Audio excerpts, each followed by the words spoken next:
The Northeast Texas Sports Network is dedicated on delivering the most entertaining sports broadcasts in East Texas.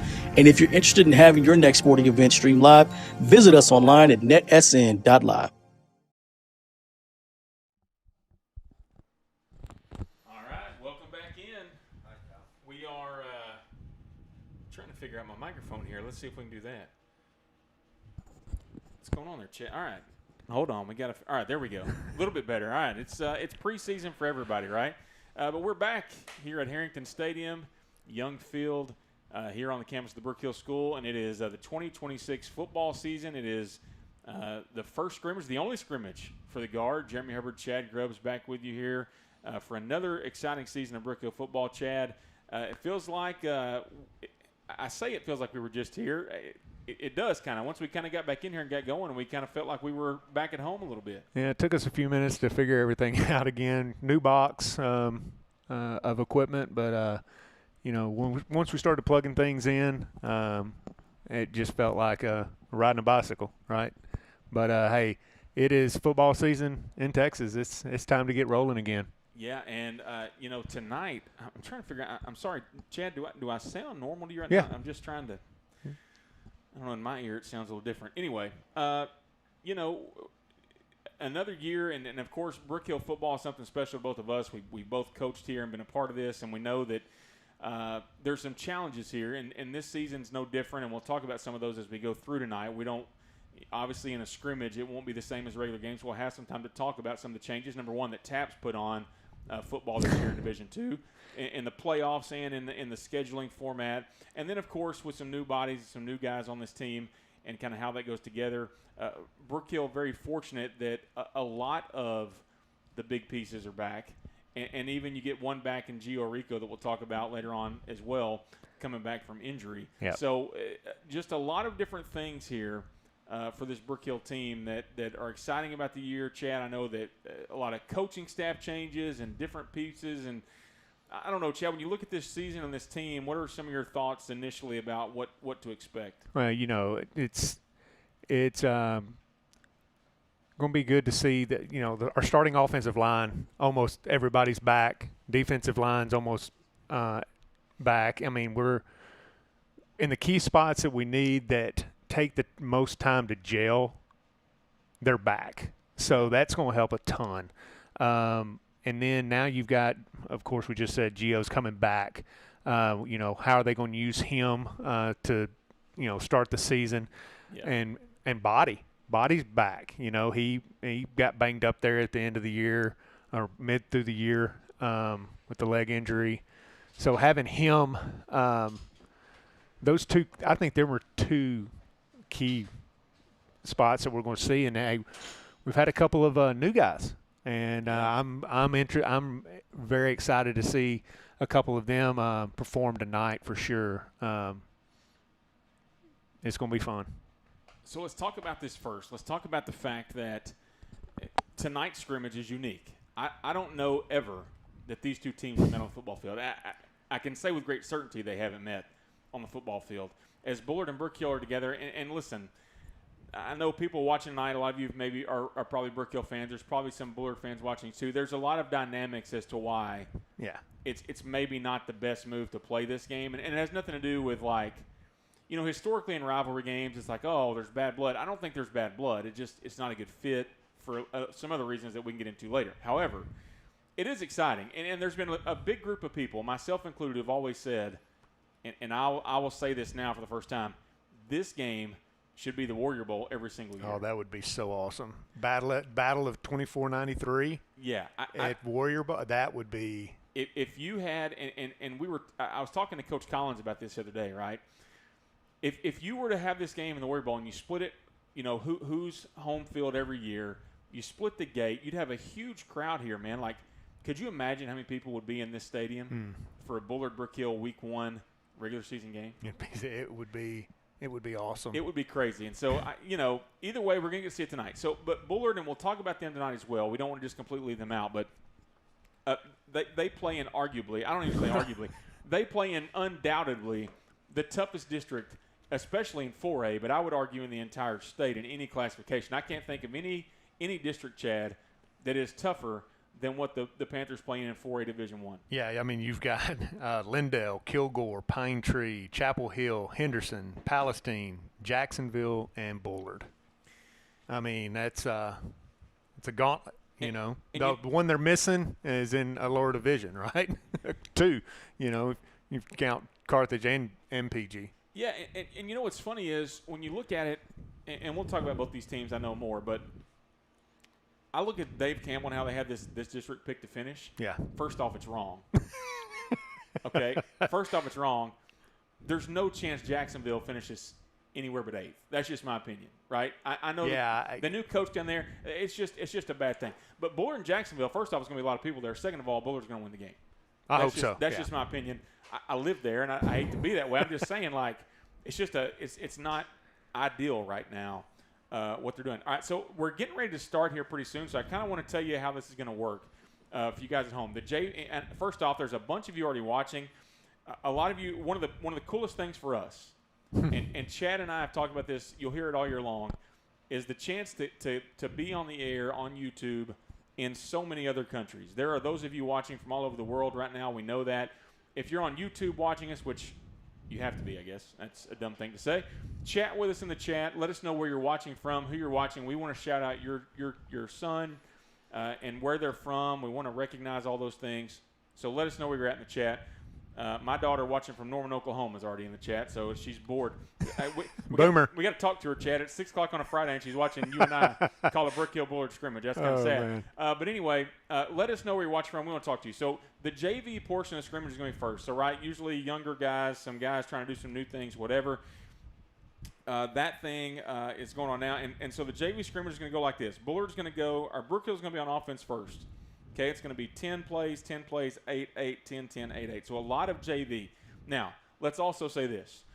These guys are not all wearing their numbers that they're going to wear during the year, so we don't really have a complete clue who they are. Right, yeah. Now, and this younger group is when I have not been – they were in middle school or elementary when I was here last. So I've coached them the last couple years in middle school, right? So it's a group that I'm familiar with. I really like this group. I know that the quarterback is going to be Brody Ogletree wearing number 8. We know that he'll be the quarterback for this group.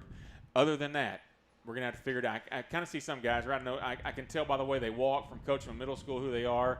72, I see out there is Max Jackson. So we'll kind of get a feel for who they are. But we're going to do our best. But you're going to see this offense and who they are and what they're doing as we go through the night here. And then after the JV guys go, there'll be a little small break. Then the varsity will come out, run their set plays. And they are going to play a live quarter at the end of the night, Chad. So we know we'll get a chance to see some live game action here and what this looks like. So going to be exciting. Going to be exciting, Chad, to get our first look. And we'll talk, I'm sure, a lot about all the new changes. Offensively, Coach Copeland is back as the offense coordinator. The offense is going to look, I would assume, pretty similar. Yeah. There'll be some wrinkles as they come out here. They're going to run 10 plays. They will not turn the ball over if they have to punt or anything. They will just give it back. And a nice run here to start this thing for the JV guard.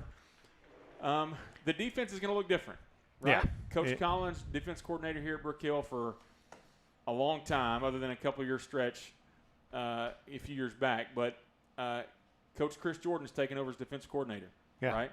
And we know that there will be some changes in what that defense looks like. It will be a lot different in what the mentality is. So I don't want to say mentality. I think the mentality is the same, but the way they get there is going to look different. It's it's going to look similar in a way, based out of a 3-4, but duties will be a lot different than what we're used to seeing. Yeah, it's been a lot more of a gap control, I guess, defense over the last few years, as where now it's going to be a lot more aggressive and in a lot of regards. So it will look different for sure as we go along. Holly Tips checks in, says watching her nephew Gunnar Beiersdorf from Seattle, Washington. Yeah, Gunnar, a new student here at Brook Hill. And now, where's Gunnar from? Well, Gunnar and his sister Claire, both are freshmen. They were at Kings Academy last year. Claire's going to play basketball for us. She's playing volleyball now. When you see Gunnar, he's the one that's going to be head and shoulders above the rest of the guys down there for sure. He is a big kid, and I think he's going to play football and basketball and going from there. Somebody asked in the chat if we're going to stream Henderson White House. Yes, I do believe that stream will be live later on. I know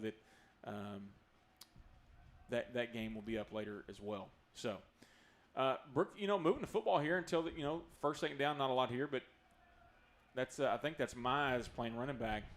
It is going to be Mize, the freshman. We've talked about it a lot. Something's unique about Brook Hill at a school our size. A lot of JV doesn't get the work because they're having to go against the varsity. Well, here at Brook Hill, we changed that a couple years ago, and the JV gets as much work with the offensive and defensive coaches as the varsity does. So that's huge in development and knowing what to do if that time's called for you to go up on Friday night. Yeah, I mean, we've seen it too many times, right, to where you need a guy to play on Friday. And you're right. I think even not just at private schools our size, Chad, I think that most public schools around their JV kids don't get as much work. Right. I mean, I truly believe, maybe I know a lot of places maybe their freshmen practice at a different time, but the JV still practices together. So I do think what we do here, and that was something that Coach Ryle felt really strongly about, by the way, which was you got to get the JV work, number one, because otherwise you're not developing anybody. But you're right, number two, if I need somebody to be able to go on a Friday night last minute, because like I said, you and I both have coached here, and there's just times to where all of a sudden somebody's hurt, or somebody's sick, or who knows what happens, and you need somebody. And we've, in the past, have had to scramble, and Coach Ryle tried to fix that. There's a lot of things we don't agree with TAPS, but my thing that I do like that they have that UIL does not have is the 6-quarter rule. Yep. And that allows schools our size to be able to let kids develop on the JV on Thursday nights, but then allows them to come up and play on Friday nights. It's huge. Yeah, and I think that what it does is it's good for young players, right? But it's also good for – and I know I'm thinking through a couple of situations the last couple of years to where a kid maybe needs to learn a new position, right? Right. And so, we know we have a need, and maybe the kid plays outside backer all year, but we need an inside backer. Maybe what we can do is put him in a JV game for 2 quarters and let him go, and see what that looks like. And so I think that you're right. That rule is definitely one that is that has been a benefit to not just us, but a lot of people in TAPS as well. And you're right. We don't – TAPS is TAPS, right? And there's a lot of good in TAPS, but I think that we'll talk about this more in a minute, but we'll talk about the new scheduling format and the playoff format. And I think just the only thing that coaches have about TAPS necessarily is ask the football coaches about football. Ask the basketball coaches about basketball. And get some input. Yeah, and so that they have gotten that right. Okay, and so we just need to, I hate to even say accept the bad with the good, because I don't know that it's bad. It's just there's some things that maybe football coaches would like different, including the new stuff we'll talk about in a minute. So we're going to have a few new toys here tonight as well. We are, of course. Well, nice little run. There goes Mize. Nice. Oh, lowered his shoulder on him. We have the ability, and let's just try it out right here. We have the ability to run some replays, Chad. Let's just see. Let's just see if we can get that run here by Mize. All right. Well, starting soon. Yeah, you learn something every day. Chad, we'll keep working with it. That doesn't work. Let me. Here we go. Let's try this now. Let's see. No, I'm still wrong. Well, it's preseason for everybody. Preseason for everybody, Chad. I'm going to start deleting stuff here until we get it right. Isn't that the way you do it? That's right. Just delete stuff? Well, Ogletree's a tough runner there at quarterback. There's a reason they've got him in there, right there. All right, now let's go back and watch that replay from Mize a minute ago. That is just. Yeah, here we go. There's some things. That is just. There's some things we that got to do something about our timing here, but hey, we're trying. It's actually a great time because they're switching over offense to defense now, so you get a chance to watch this run by Mize again. Look like a little trap play. Saw that guard pull. There you go. Man, are we good or what, Chad? We got it figured out almost. If we could get that crowd mic figured out, would be great. I don't know what's going on here. I don't think it's charged. Well, that's what we do around here. We don't charge stuff. Don't play. I don't know how many times in the past couple of years we've gone to watch something and it's not plugged in. But yeah, it's on. I don't know. Which one did we plug it into there? I've switched it. On? Yeah, I don't know, man. It's on. Well, either way, luckily we sound good as Bullard now goes on offense, and they're going to get a chance to see this defense, right? And, you know, in the past, this defense has been a lot more of of just a slant gap controlled defensive line. They're going to be head up in nose and threes here, and you know, I guess I'm probably a creature of habit, and I look at it and I think, well, that doesn't look right, but it's just because that's what I've seen for so long, right? And so it'll be get a good look at it here, and I'm anxious to see the varsity guys, right, and what they look like in it as well. Let's see. Yeah, and here's the other thing too. You've been able to, you know, you're doing the. Here's the thing about practice, and just to back up, this is the only scrimmage Brook Hill's going to have this year, right? That's one of the new scheduling things. We'll talk about it. We'll get into that in just a second, but this is the only look you get at somebody else against what you're doing. And the thing about it is, in practice, you get to dictate what the offense does, right? You can put yourself in bad situations, you can put yourself in good situations, but the difference is now you're in a situation to where you don't have any control over what you're going to see. Right. And so because of that, now you kind of get to see the chinks in the armor. You get to see, okay, hey, maybe this is something that we need to do better. Maybe this is something that we're doing a lot better than we thought. Maybe you were worried about different things. And that's what you'll see here in this scrimmage tonight. But I think it's going to be an adjustment, right? And it's also different when you're not going against guys that you know. Right. I mean, you finally get to hit somebody in a different color jersey. You're also going to see a lot of guys play in this JV. They're going to rotate guys. And, of course, we know that. Just Coach Rile's philosophy on the scrimmage is get everybody in there and let's everybody see. In, yeah. Everybody needs to have film when we walk out of here so you can see what everybody looks like. All right, let's talk about a couple things. Let's actually start let's talk about the schedule first, Chad, and then we'll get into some different things as we kind of go out through the night. Obviously, tonight is the only scrimmage. Senior trip, the seniors leave on Sunday night, I believe, right, or Sunday morning? Sunday morning. And so they're out. So everybody knows if you've been around Brook Hill for a long time, that week is a week we won't be able to play because those guys will leave Sunday. They'll come back Thursday, and that's what it looks like. So the senior trip next week, that ball almost picked off. That was close. That's a nice little job there by the defensive lineman, first off, to get to him, but then a nice job there, secondary almost the pick. So senior trip, and then the Warrior Bowl's in 2 weeks. Warrior Bowl's in 2 weeks from tonight. The season opens on August 28th. The Brownsboro Bears will be in town. We know from a couple years ago, Brownsboro played here. I was still coaching then. Yeah. I think you were gone by then, but it's going to be a packed house. There's going to be a lot of people here. Warrior Bowl number 1 is a special night. That trumps all of it, number 1.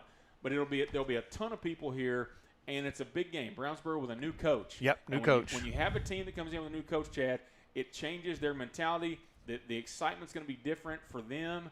It's going to be exciting for us because it's the home opener. It's the Warrior Bowl, all these things, Chad. But when we get into that game with Brownsboro, the last time we played them, it was a lot closer, at least, than it is expected. Talk about this Brownsboro team, what you expect in 2 weeks. Yeah, so Coach Hood, who's an offensive coordinator last year, so he's taken over. And, so – it's not going to be like a whole new head coach coming in. Right. The system's already there. They're doing the same thing that they did last year. Now, last year they were 1-4 in district, 2-8 overall. So they took some lumps, and but a year under their belt in that system. Dave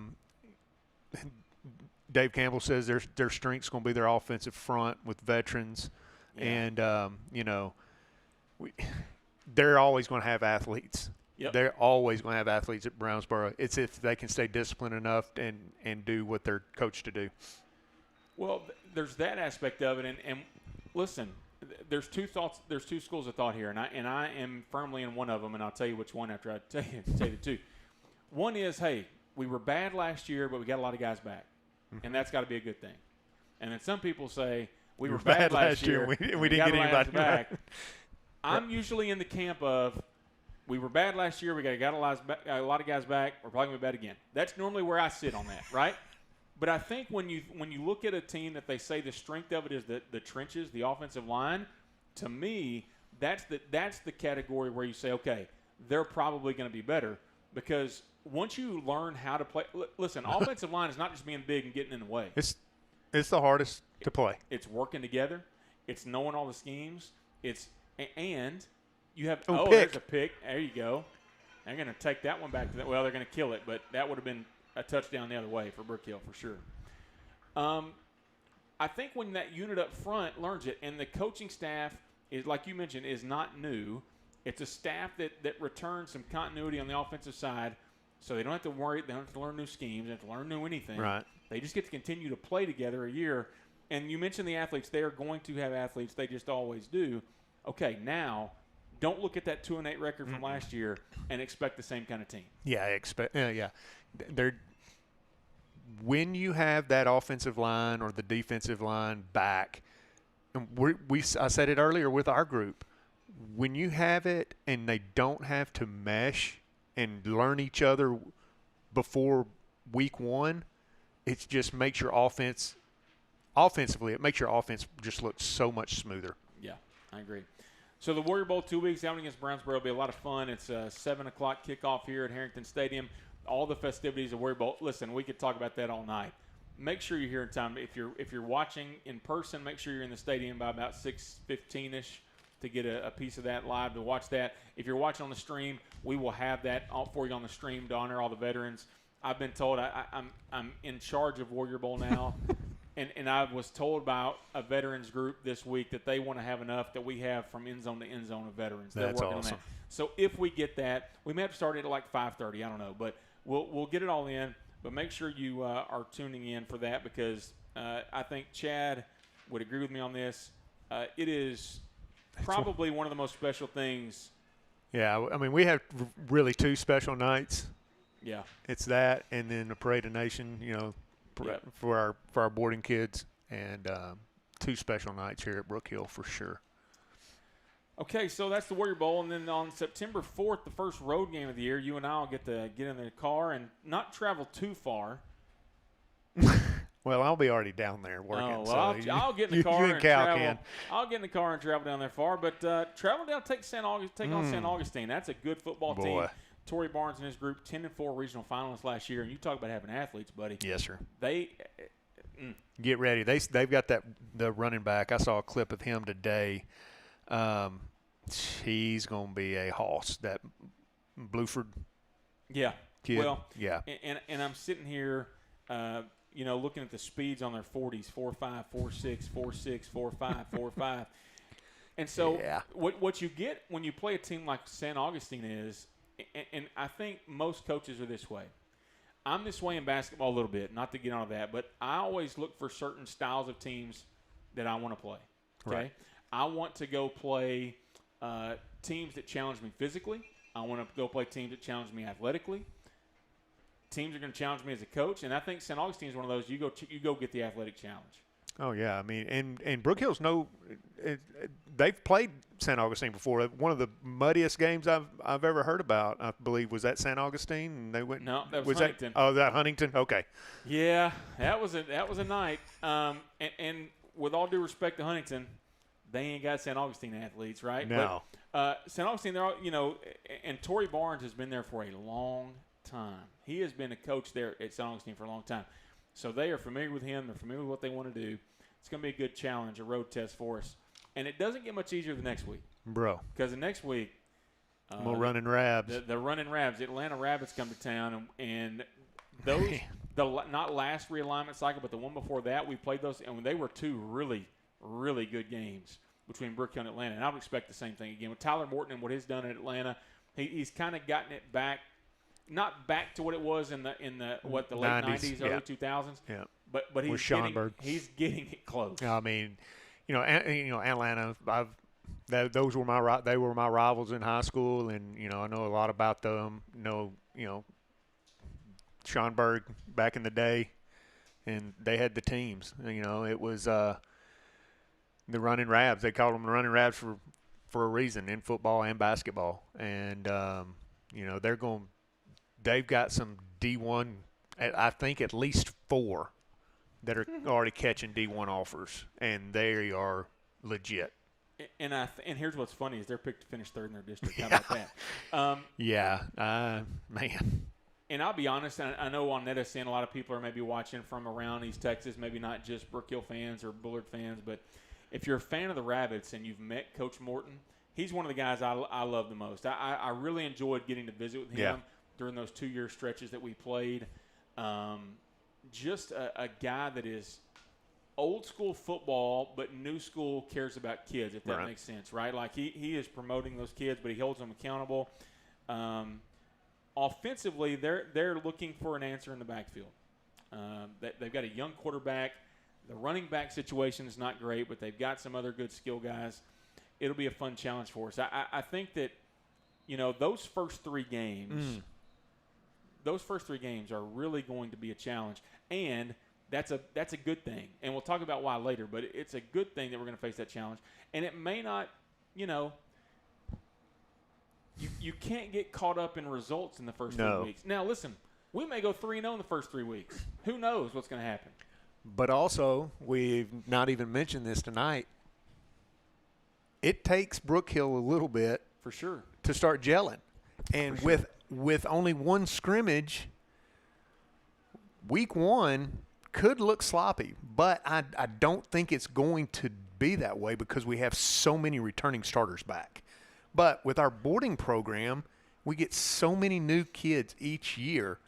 They're trying to learn American football and the speed. It's different. It is. You talk to the kids after the year and they'll go, "What was the biggest difference?" And they will say, "The speed of the game." Yeah. Well, it's the speed, it's the mentality, right? And first off, you're trying to grow as a team together. But in case you haven't walked outside in the last 2 weeks, it's miserable, right? And so, if you're a guy that comes over from Sweden or from Hungary or Austria, wherever you're from, and you show up here to play football in East Texas in August, good luck. Yeah, it's going to take a minute. And so, that's the one thing that a lot of the returners were really good about how they prepared in the offseason. I know that Coach Kofer and Coach Brewer and the rest of the staff did a great job of building a plan for those guys to be in shape when they came back. And listen, just seeing some of the guys, I think they're in pretty good shape, right? Like I think we're a lot further ahead today than we were at this point last year. That's just my opinion on that. But it will still take time. It will. And so I think it's a good chance. And that is why Coach Rowell has done this since I've been here. Since he's been here. He's going to challenge himself early because you have to. Right. Because of all those factors we're talking about, you have to get ready. And you don't have all summer. Now, you have all summer with a lot of your guys, but not all of them, and you need them. And so, really, that's the challenge. Well, and here's the deal. This really is our first opportunity to play at this time of the day because now with the new rules of practice and you can't be on the field at a certain time because of the heat – these guys, this is the first time they've been on the field at 5:30, 6:30 at night. In pads. Because we used to practice at this time, right? So you're going to see at the beginning, I think you're going to see a little bit of that, but I think the good news there is that factor, even though it's true, everybody's facing that battle. Everybody has gone to work to practice at 5:30 in the morning. I bet every one of these kids on the field right now have not had pads on at this time since last season. No, they haven't. At least not outdoors. I know Brook Hill with the covered facilities be able to get around some. We'll talk about that rule later because it's good and there's some funky things about it. Like explain to me why we can play right now but we can't practice right now. Right. But whatever. We'll talk about that as we go through. All right, so that's the first 3 games. Really good. I think it's a really first good stretch. Right. Then Tomball Christian comes to town. Now, this is where if you're a Brook Hill family, kind of want to let you know some things. Homecoming is super early this year. It's September 18th. Tomball Christian comes in, homeschool team from the Houston area. We went down there and played them a couple years ago. They beat us. They were really good. Last year, 4 and 5. Because they're a homeschool program, you don't never always know what they're going to have. Right. They came here and we were kind of like, but we just blasted them. Mm-hmm. I mean, just boat racing from the very beginning. And they get a new coach this year. Well, So that'll help. us. Yeah. Yeah, well, we would think. But you never know. Where do you get the kids from? Where do they? Where does that look like? The scary part about a bigger city, like in other sports here, we play Tyler Heat, right? And Tyler Heat plays 6-man football. There's not as many kids that maybe are the homeschool route here in East Texas. Right. You go down there to Houston, they're not going homeschool to go homeschool. They're going homeschool to go play football and worry about football only. Yeah. All right. So that's what you get into in those situations there. They're going to be talented, we think. We just don't know. A couple years ago, they had a Division I style quarterback. Last year, the quarterback couldn't throw his way out of the concession stand. Yeah. I don't know. It just wasn't good for them as well. Then I'm excited about the next one. I'm excited about going down to Diboll. Okay. Bro. Growing up, Russ, Texas, you hated the Diboll Lumberjacks. Old Lumberjacks. You just did. I can tell you from Lionel Garr, who played tackle at Texas, to Jermichael Finley, who played tight end at Texas and dunked on my brother twice in a basketball game. Greatest night of my life. But I would just say, like, that's another one. Somebody asked me, how good's Diboll going to be? I said, I don't know, but I promise they're going to beat you up. Yeah, That's just what they're they're going gonna to do. be physical. And I'm excited about that one. That's another team we have not played, as far as I know, ever. The coach there, Blake Morrison, if I'm not mistaken, I think Blake played there. I think he's a Diboll guy. And I bet, I'm looking at their roster right now going through here. I don't recognize all the names, but I bet you Diboll is one of those top towns where you know the names because their dad and their grandpa and everybody else played there. They grew up there. They didn't leave there, and now their kids are playing there. Yeah, so that'll be fun. The JV defense back on the field now, by the way, as Bullard going through. We haven't seen anybody get in the end zone. The defense would have scored a minute ago. Our defense would have scored on a pick earlier, so we'll count it where we're going to say we're up 1-0, at least in our minds, even though they killed the turnovers. But Diboll is going to be fun. I think that's another one, much like Atlanta, St. Augustine, and Brownsboro. When you get into those towns that they love football and – the one-horse towns, what they call them, right? Hey, listen, they finally built a loop around Diboll. Last time I drove down there, I didn't have to go through it. Bruh.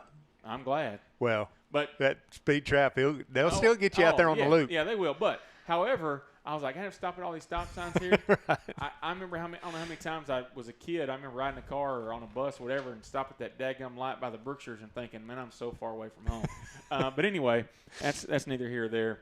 And then the next week, the last non-district game on October 2nd, we're at Green Hill in Dallas. Private school we don't know a lot about. We've never played them as long as I've been around.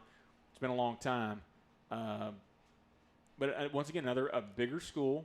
Okay. In the private school world in Dallas, once again, you just never know. Yeah, I try to find any information on them. I couldn't find anything.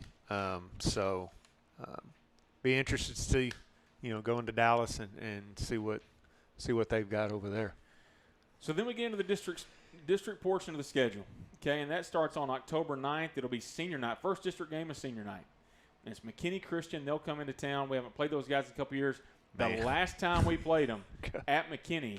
I was still here. Were you coaching that year? I was, yeah. That was a fun game. I hated the way it ended, but it was fun because we won the game, okay? It was not fun that it was a close game because they were not good, and we were. And let's be honest, we probably prepared and played in a way that they were not very good and we were. No, it was not very good at all for us. But you know what? That great run by the quarterback. He kept that one out the backside. All right, so we're 1-1 now. We're definitely going to count our one defensive touchdown here. We're going to say 1-1 in the JV's portion. But that's a team that we know a lot about, right? We know a lot about them. We know who they are. They know us. It's no different than anything else. The coach there, David Whitsitt, a new coach from the last time we played them. Yeah. But they're never going to beat you up. They're never going to be physical.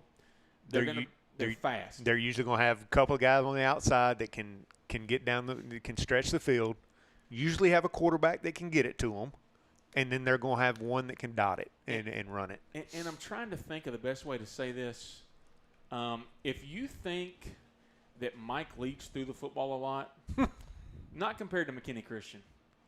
If they run 70 plays, they're going to throw it 70 times. I mean, it was so crazy. I mean, I don't know that they on one. I think we count on one hand how many run plays they had I that can night. tell you this, as a defensive line coach, the guy that drew the run plays that week, I always loved it. Yeah, I didn't because I was secondary and I was drawing plays I'm like, forever. Inside zone, outside zone, sweep, got it. All right, we're good.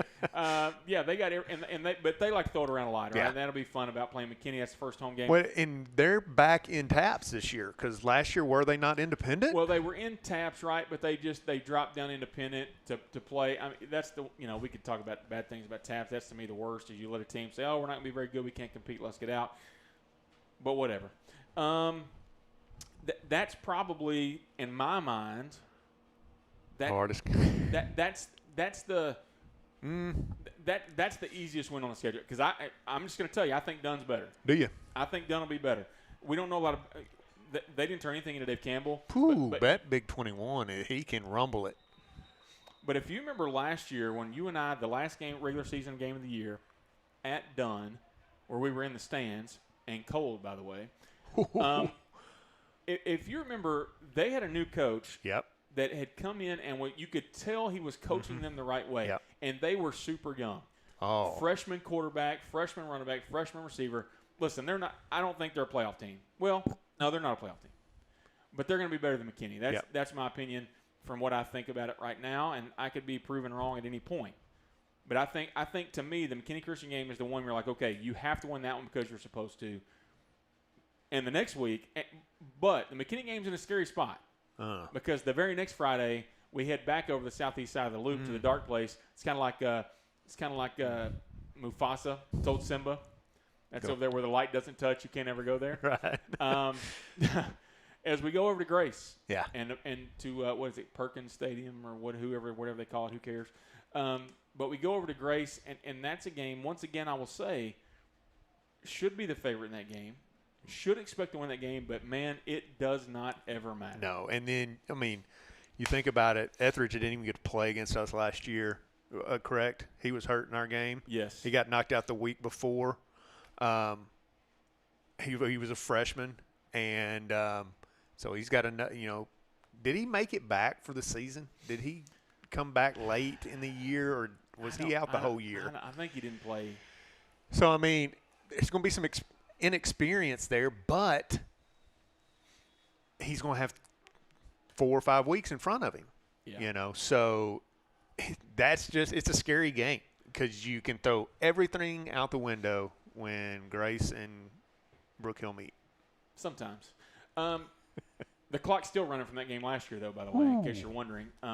46 to bunch. It's a bunch, and they got one, I think, maybe late. We felt bad late. Then the next week is the only Thursday night game. Now, people are wondering, why in the world do you play on Thursday? Well, here's the reason why. There's no officials anymore in East Texas, and so every team in East Texas had to move a game to a Thursday night.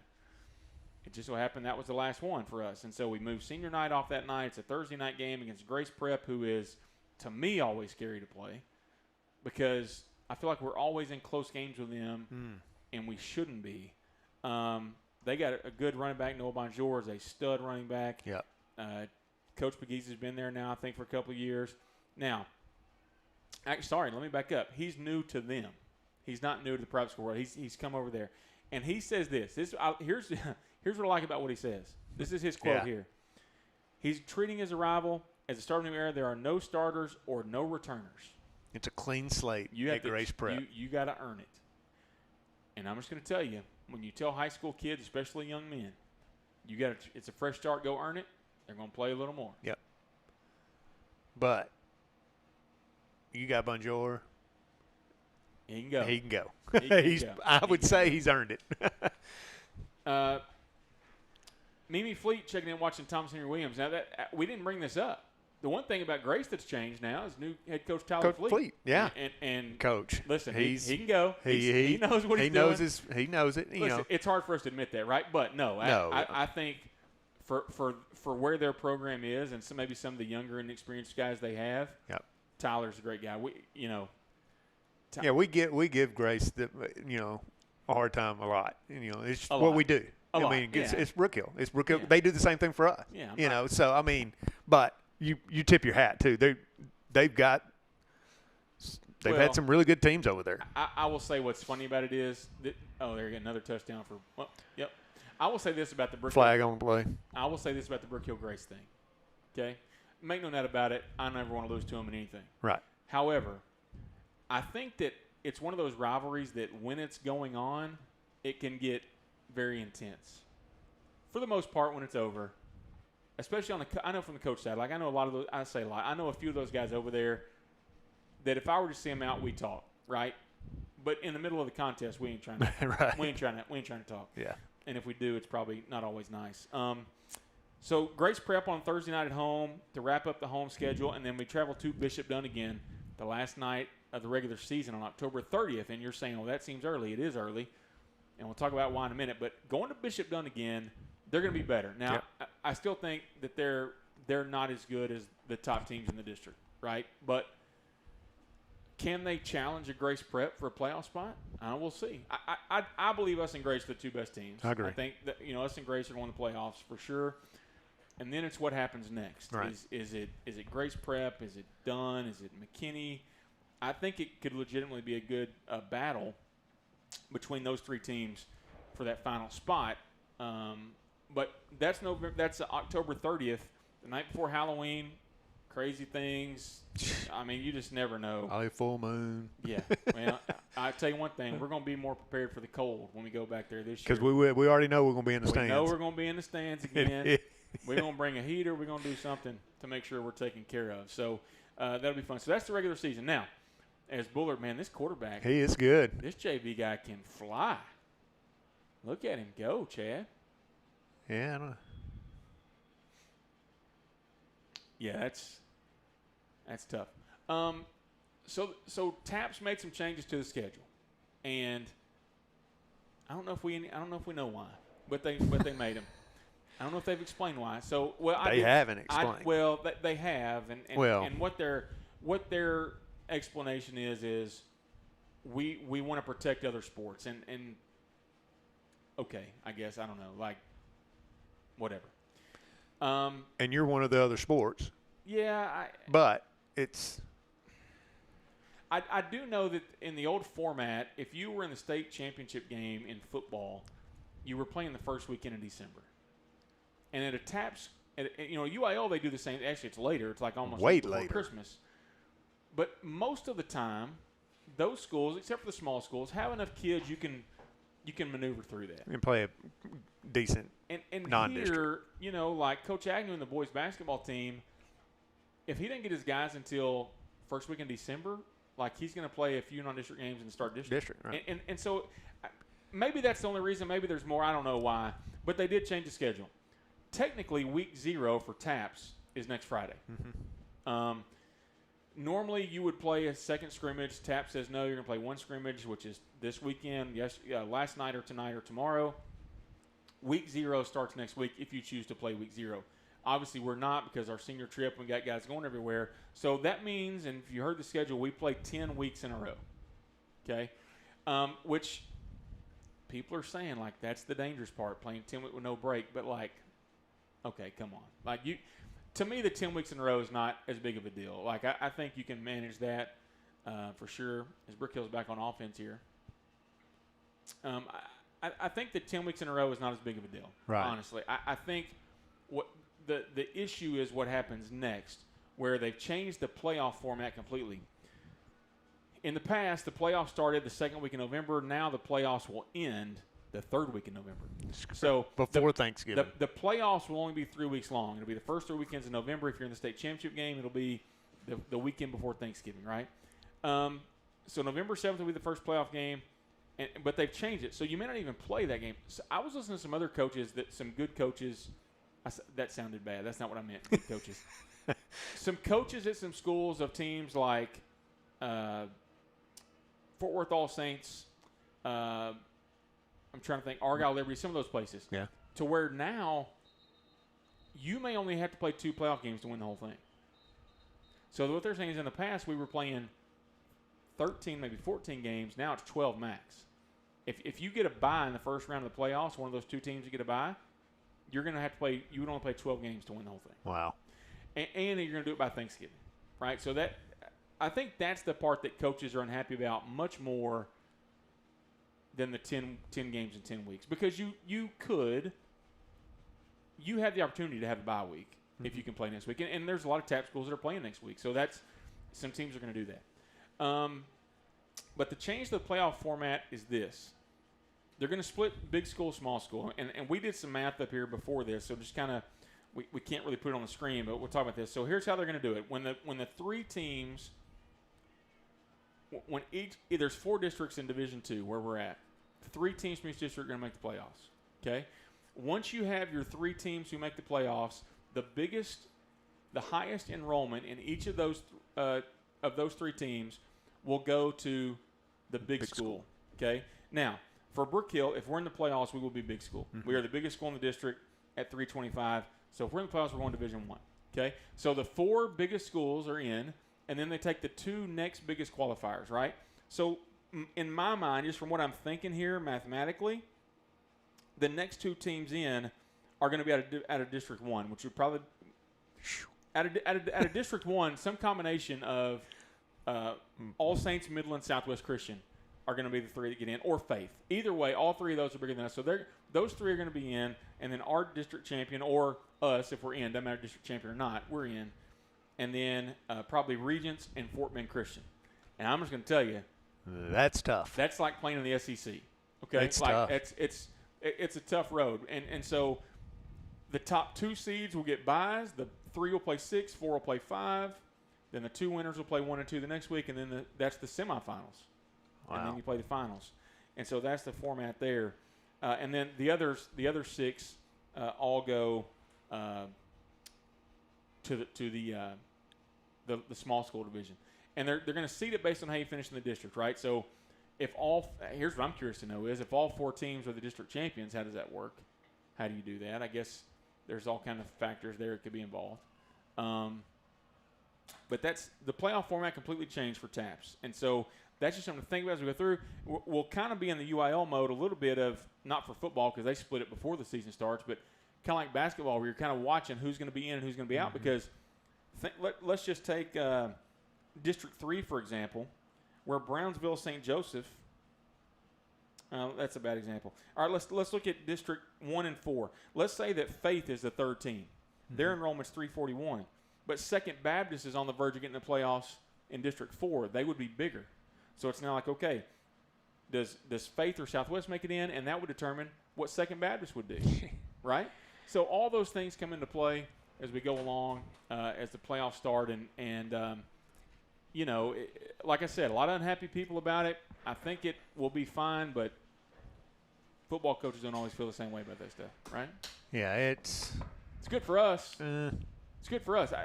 For me and you, we're going to call games straight through. No matter what. Right, yeah. We're going to do our thing no matter what.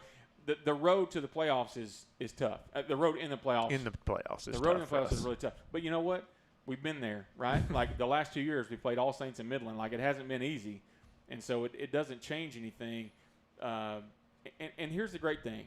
Coach Ryle and the staff, Coach Ryle, it's no secret to him what the road looks like. He knows what it's going to be. He knows what he's got to do to prepare, and he will, as he's always done. That's why he's built the schedule he's built. That's why he practices.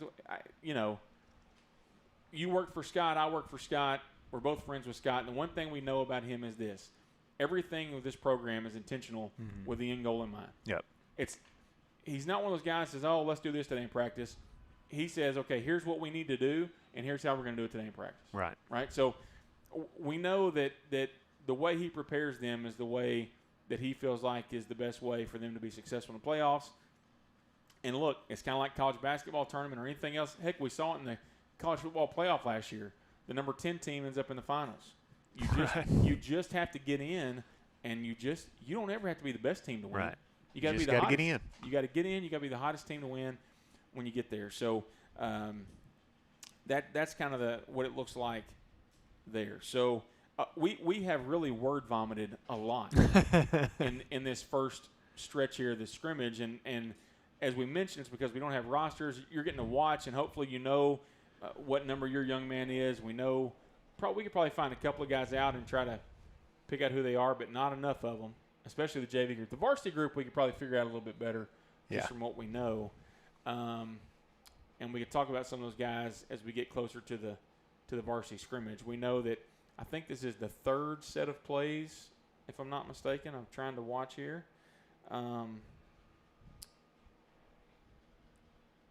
If that's the case, then we're going to have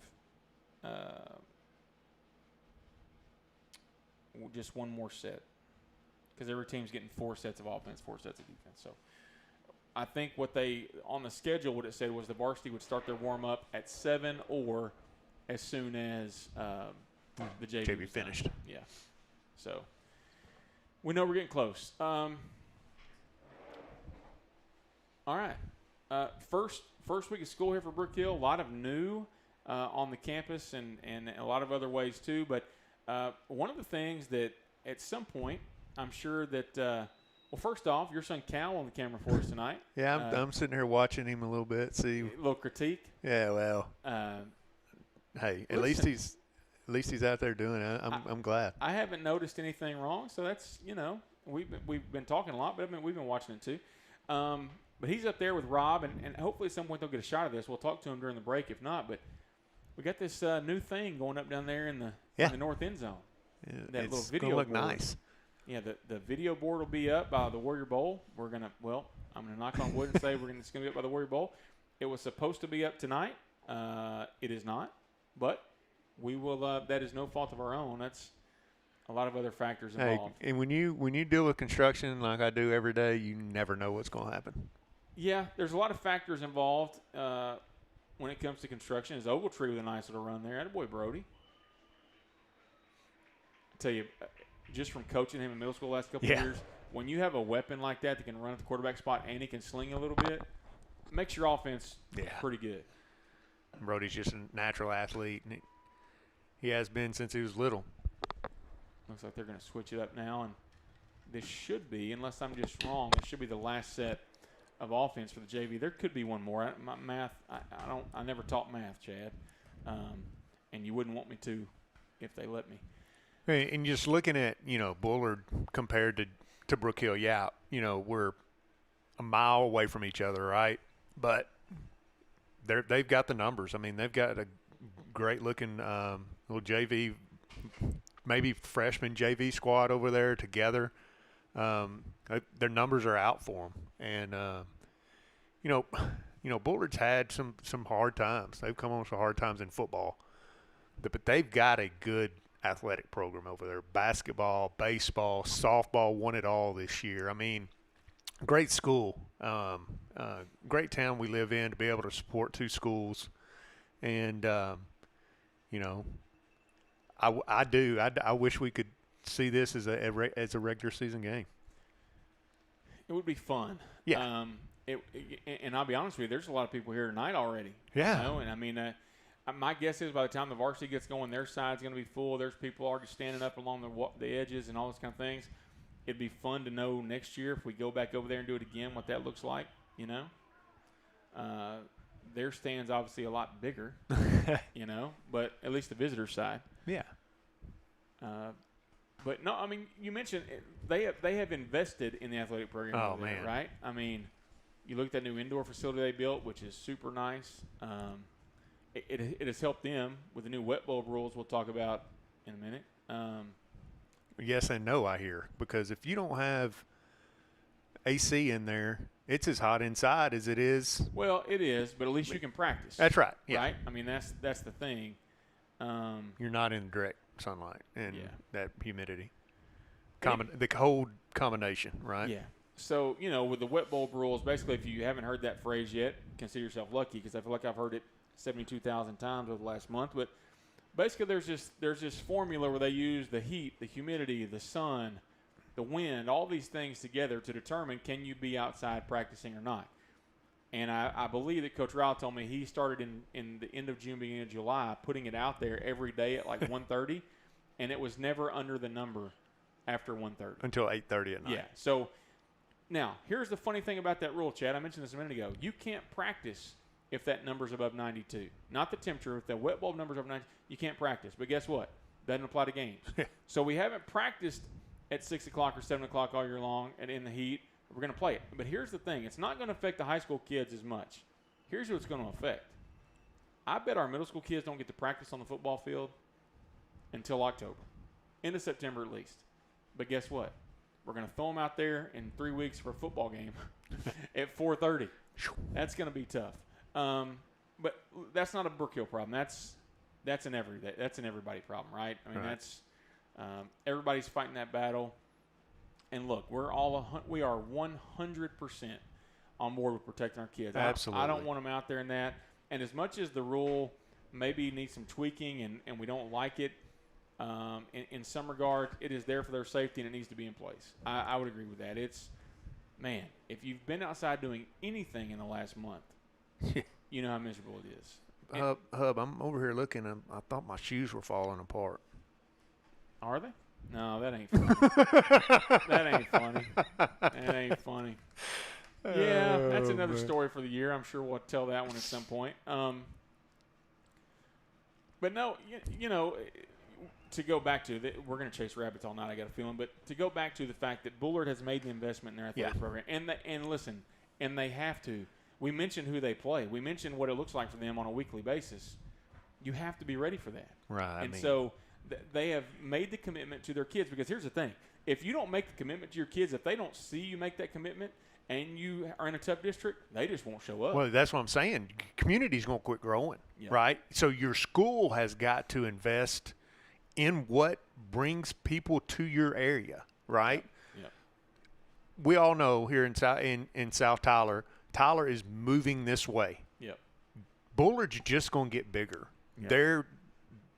Their enrollment's going to grow. Ours has grown a ton. Yeah, 943, by the way. Yeah, 943 kids.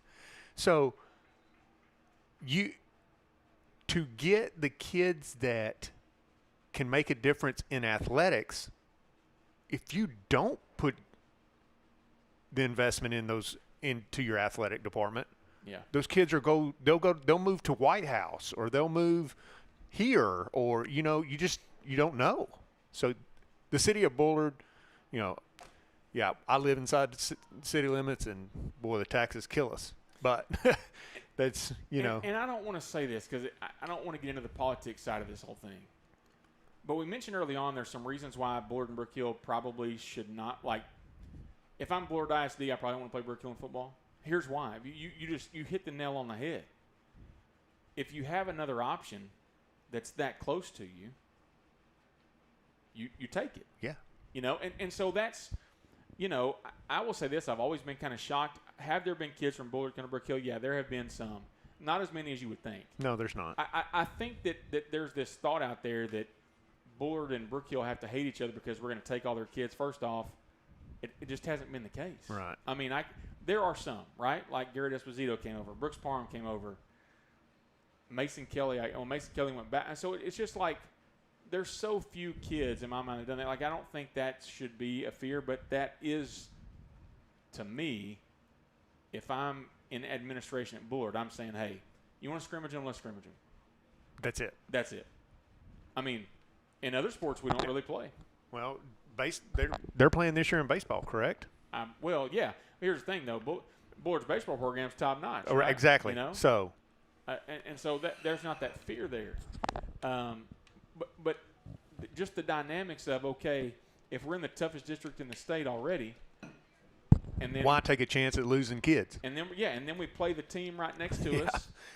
Like that's a dangerous thing. That's a dangerous game to play. So, but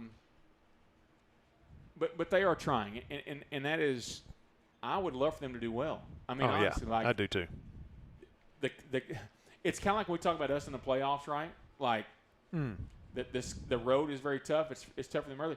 So you want them to do well. It's just that the cards are kind of stacked against you a little bit in what you have to do. Yeah. But anyway, it's going to be a fun night. I know that I was told by some people over at Bullard that their coaches were making a big, even though it's a scrimmage, they're making a big deal out of this. We've made a big deal out of it, and I say a big deal. We have talked about it, right? I mean, it is it's got a built-in great name, right? The Battle for 2493. Like, let's just roll with it. Let's make the T-shirts. Right. So we'll see. Anyway, so we're getting near the end of the scrimmage here for the JV. We don't know exactly how much left. We feel like we're in the last Couple little plays, part yeah. here. When the varsity guys warm up, we will take a quick timeout and thank some of our sponsors. Want to, for the first time this year, thank Brett Swinney, who at NETSN has always been great to Brook Hill. He has been so kind to you and I in terms of helping us get this thing on the air. And he worked with us for about an hour and a half on the phone today to get us up and going. Because here's the thing, you and I neither one haven't done this in about, 11, 10 months. So we were trying to figure it out as well, but and you know, Brett doesn't do it for the recognition. He does it for the kids, and he'll tell you that. You know, he's put this product out there so that people can enjoy getting able to watch their kids, and it's extra special for Brook Hill because we have so many families with our boarding kids that have the opportunity to, from a long distance away, from across the world, getting to tune in and watching their sons play football. And we know right now we're on across the globe. We don't know exactly where. So once again, if you're watching, jump in the chat. Tell us where you're watching from. We've had a lot of people jump in already. We're talking about somebody put on Gilmer. Like, I don't know what we're talking about, Gilmer or whatever. But let us know where you're watching. Let us know who your son is. I know that I'm assuming at some point soon our Canadian crowd will be. They will be chat. showing up. I promise you. We were kind of told that I'm gonna make it a much bigger deal than it probably was, but I think we're a big deal in Canada. Yeah. You and I.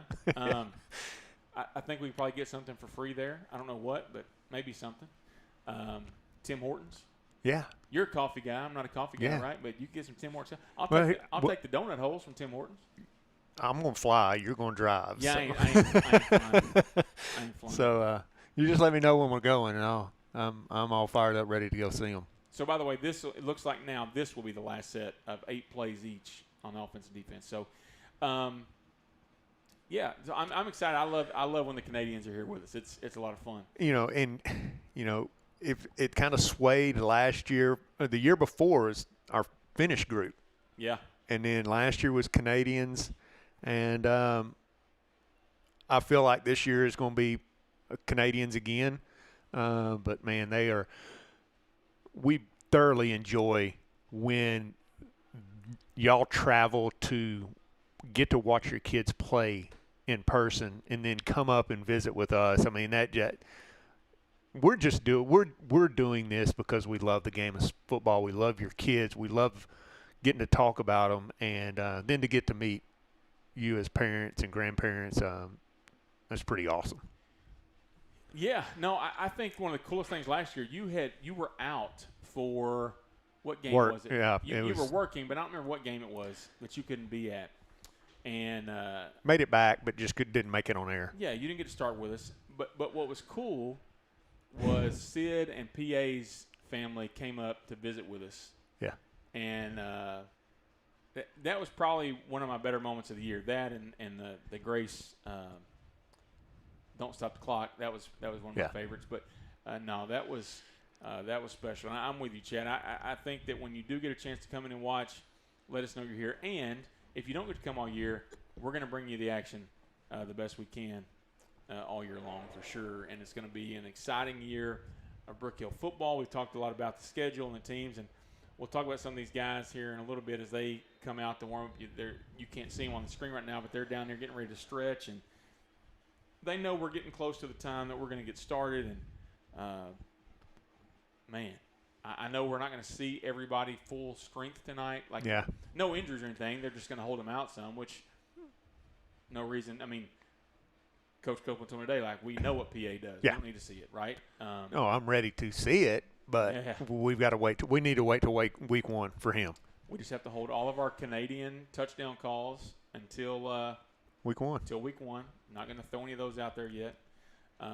Been working on some of my Canadian, French Canadian, by the way. But yeah, it's going to be a lot of fun. I'm super excited about this team and what they've done because it is one of those years where the core of the group, you lost some pieces and you got some new pieces, but the core of the group is here. Yeah. And they've been here, and they kind of know what to expect. And I don't know that I've been around many groups that have worked as hard as this group has worked this offseason. Yeah. I mean, they went to work in December. Yeah. They did. To get back there. So that'll be fun to see what they can do. People are asking in the chat about the Henderson White House game. I don't. I think Brett told us that game's going to be up. So yeah, it'll be on that's all we YouTube. know. I don't know anything else about that. I don't have any connection with those guys there in White House, but I think you can. Do that there.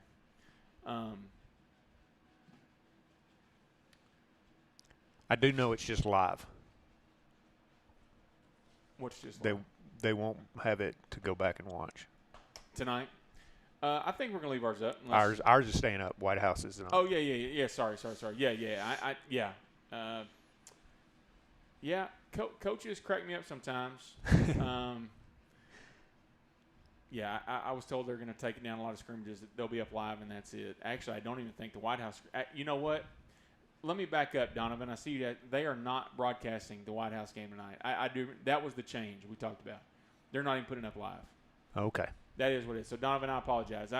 I said yes, the stream's supposed to be up. They are not putting that game up live.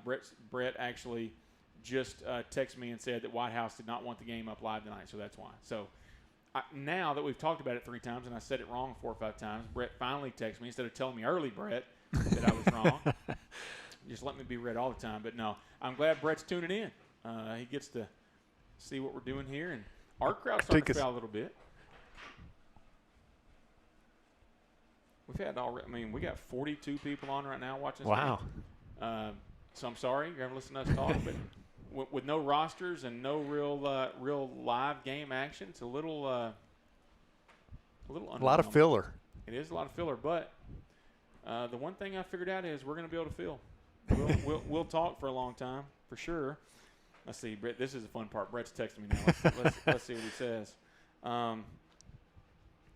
This takes me back. Oh, he says my bad. Yeah, for real. This takes me back to my early radio days, Chad, when. You're doing a game and you have your buddy start texting you and say, hey, we sneak these words in the chat or sneak these words in the broadcast. Like, we want to hear, can you sneak whatever word? And I'm like, dude, yeah, on radio, especially internet radio, you can say anything. Like, the FCC's not going to shut us down here. Now, the problem is we're at a Brook Hill event, so some of these words that my buddies would send me that. Can't do. Yeah, can't do. Not that they're bad words. Don't hear me say that. But questionable content maybe. We won't do that. But anyway, yeah, that's man. You've done it now for a couple of years. This is my 2nd year back in the booth, full time for Brett. I was in there a lot, part time for him to other sports or whatever. But man, being back in it for me is a lot of fun. Yeah. People ask me, do I miss coaching football? And the answer is no. And the reason why I still get to do this. Right, exactly. You and I have had this conversation. Yeah. Being able to be in the booth and talk about it and watch it without the pressure is great. It's amazing. When we get to go home at night and sleep. When this scrimmage ends, I'm going straight home. I'm not watching film. Now, I'll watch the YouTube and I'll critique myself. Yeah. But there ain't no pressure involved in that, buddy. If I'm bad on this broadcast, hey, I was just bad. Yeah. If I'm bad at coaching a football game, we get beat, and I got to listen to it for a week. So, there's It's a lot better. And because we get to do this, like we said a minute ago, because we get to do this and our families get to watch their kids, I can't even imagine, first off, we've had this talk, sending my kid across the world to school and not being around them. Now, let me be completely honest. There were a few days I wish I would have. But imagine they're over here and they're playing sports or they're doing fine arts, whatever it is, and you don't get to see it. But now, thanks to Brett, what NETSN has done, you get to watch them and you get to see it. It makes it a little easier. And I can't even imagine sending my 2. I've got a junior and a senior. I can't imagine sending them somewhere. So I commend you parents from our boarding. That's awesome. Yep. And but even for our day students, right? Like the one thing about Brook Hill that is great is the way the community is built here. I love that aspect, but there are some challenges to it in the sense that, I grew up in Rusk. You grew up in Linden, to where you went to school with the people that you lived around. Yeah. And here, there are people living from all over the place, so they don't, it doesn't look the same. Unique situation for my kids, your kids, to grow up and go to school with kids from all over the world. Yep.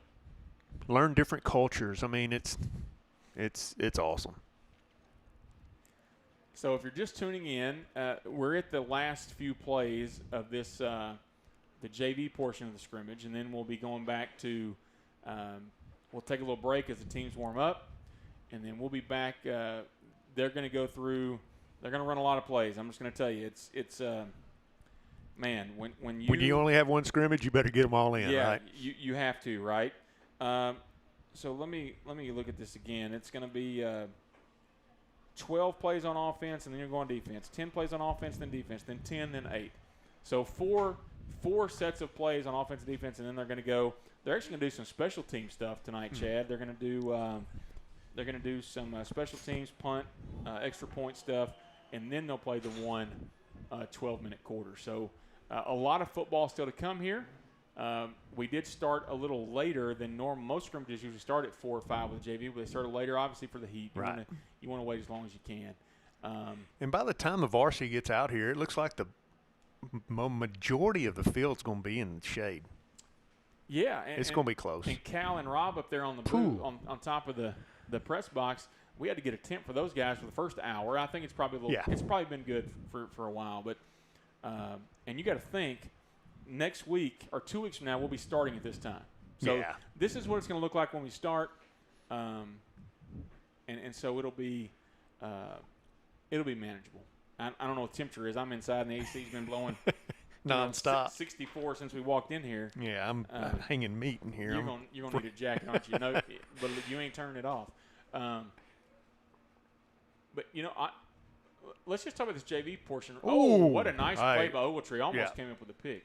To kind of put a bow on this part of the scrimmage right here, the Bullard offense has looked really good. Quarterback has looked good. Brook Hill on offense has looked good at times. We mentioned the fact that defensively, with all the changes, it's been a little. The defense has been. They're learning. Yeah. Right. It hasn't been bad. Don't hear me say that. But you can tell that they're trying to figure out. It's a completely different system, and these kids have played the same system unless you're brand new here, you've played the same way. Ever since you've been in middle school. Yeah. So there's a learning curve, and they'll figure it out. That's not really a huge concern at this point.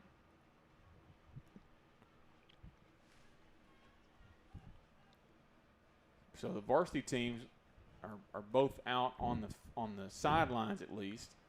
Bullard is going down to stretch in the north end zone. Brook Hill, they're on the sideline. They're going to wait and stretch on the field, it looks like. And once again, the numbers advantage, right? Ball. Yeah, Bullard's going to have a ton of kids over there. Yeah. That's the one thing, right? And we mentioned the reasons why maybe Bullard wouldn't want to play Brook Hill, but that's one of the reasons why for Brook Hill, right? Like, we roll out there and play 25 to 30 kids, and they got 45 They're to 50. platooning, yeah.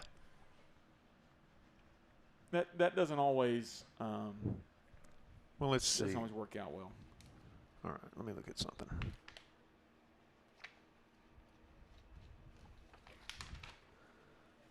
Enrollment.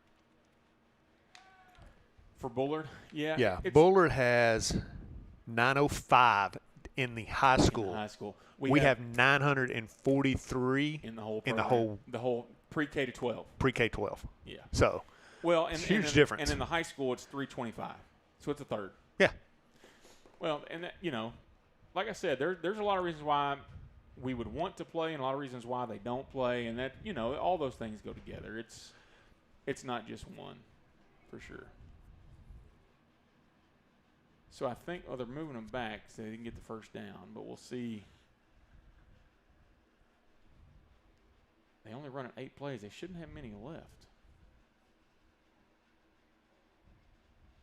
It's been the longest 8 plays. I'm ready to see the varsity guys. I'm telling you, man, for one, it's like, okay, we're at a scrimmage, but then you see these guys get here and they start moving around. You see some guys, you're like, okay, I want to see what he can do. I want to see what he can do. Like, yeah, let's see it. You know, let's get going. Yeah, looking down there and seeing Zach first time this year in pads compared to what he was last year, Coach. Man. Well, we got some new weapons we'll talk about. George Cameron.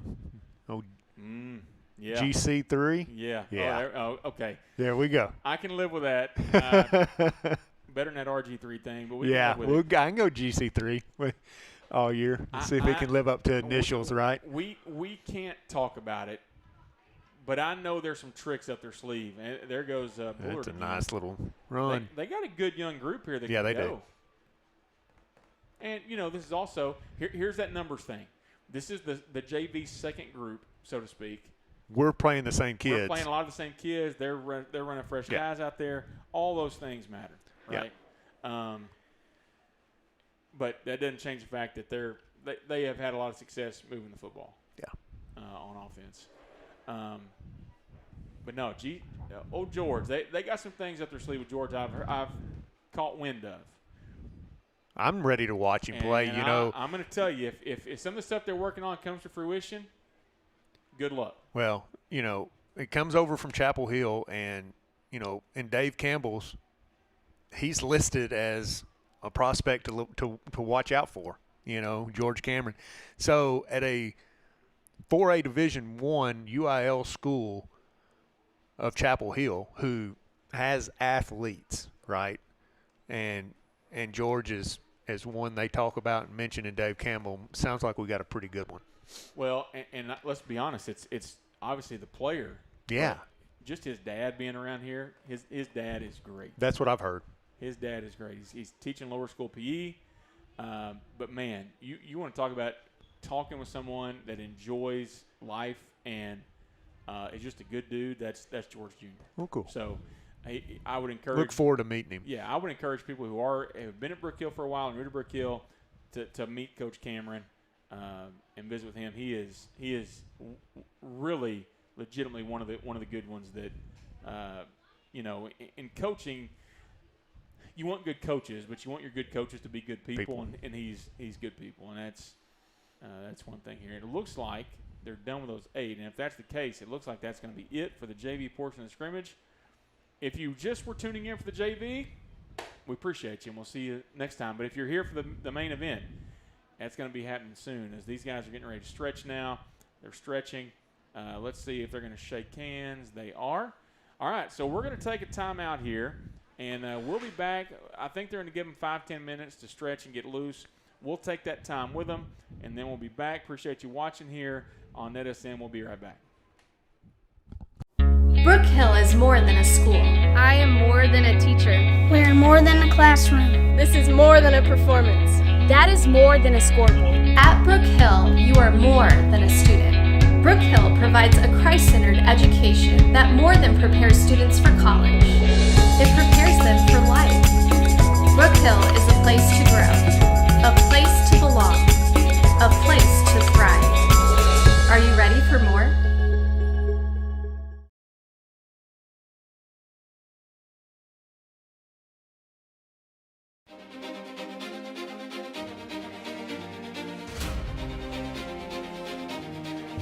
Texas, it's football season. The lights, the crowds, rivalries.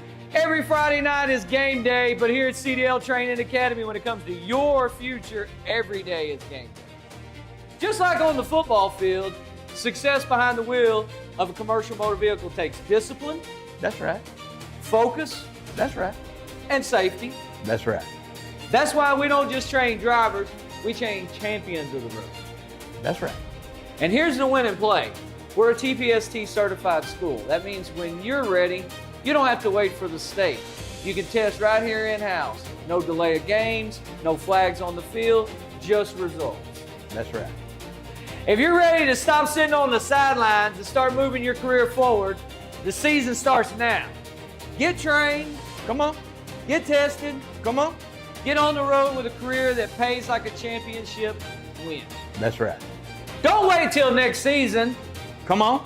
Call CDL Training Academy today and start your CDL journey, because in Texas, whether it's football or trucking, We play to win. Go Fi Win. Visit our Henderson, Texas office or online at cdllearn.com. Struggling with mobility, chronic pain, work, or sports injury? At Azalea Orthopedics, our team of highly trained physicians specialize in complete orthopedic care, pain management, sports medicine, physical medicine, and rehabilitation. If you've sustained a bone or joint injury, have mobility or movement problems, struggle with pain, contact Azalea Orthopedics. We're conveniently located across East Texas, serving 18 counties. When visiting your doctor, urgent care, or hospital, you have a choice. Demand Azalea. At Azalea Orthopedics, your health is our priority.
The Northeast Texas Sports Network is dedicated on delivering the most entertaining sports broadcasts in East Texas.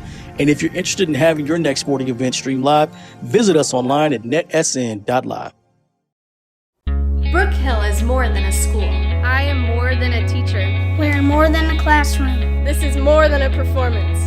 That is more than a scoreboard. At Brook Hill, you are more than a student. Brook Hill provides a Christ-centered education that more than prepares students for college. It prepares them for life. Brook Hill is a place to grow, a place to belong, a place to thrive. Are you ready for more?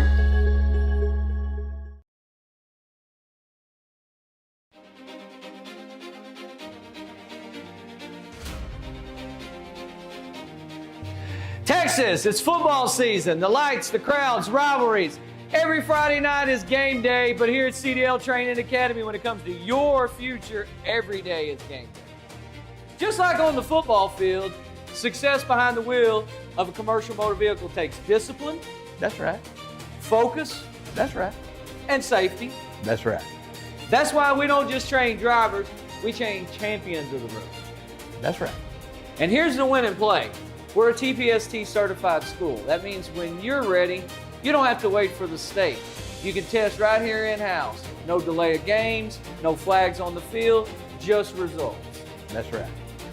If you're ready to stop sitting on the sidelines and start moving your career forward, the season starts now.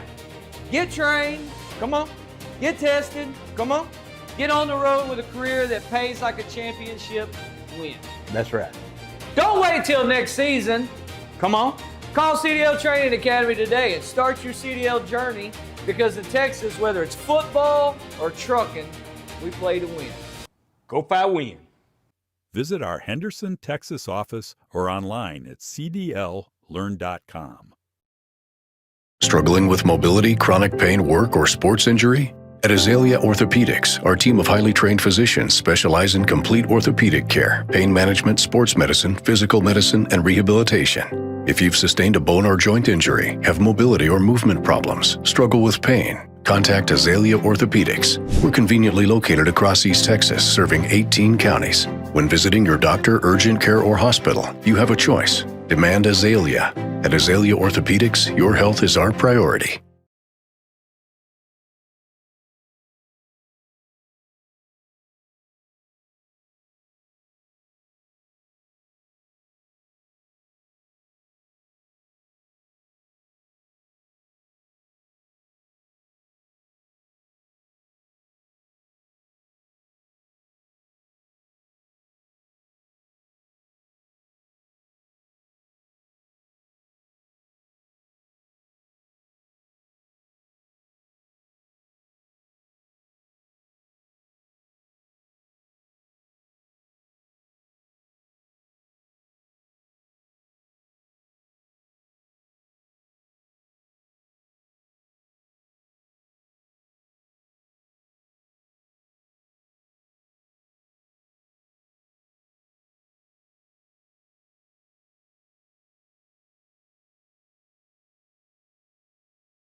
All right, we are back here. Whoa, that was a little loud, wasn't it?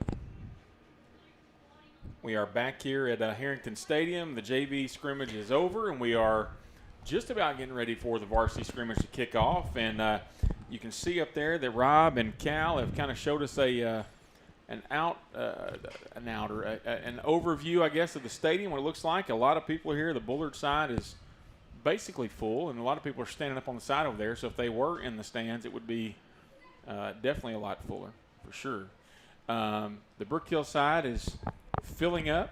The walkways around, Chad, are pretty full. So just a lot of people here and excited about football season. I think that even if you're not a football fan, you get excited about the beginning of the season, right? I mean, whether it's high school, college, NFL, we're getting close to all those things starting. And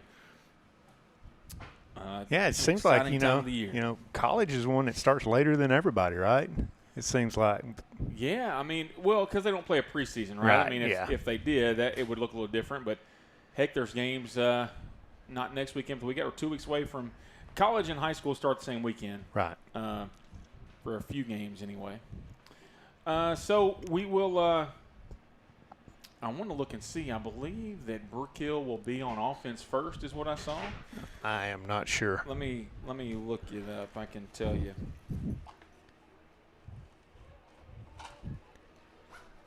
Let me get back to this. We got a lot. We're all kind of stuff. Yeah.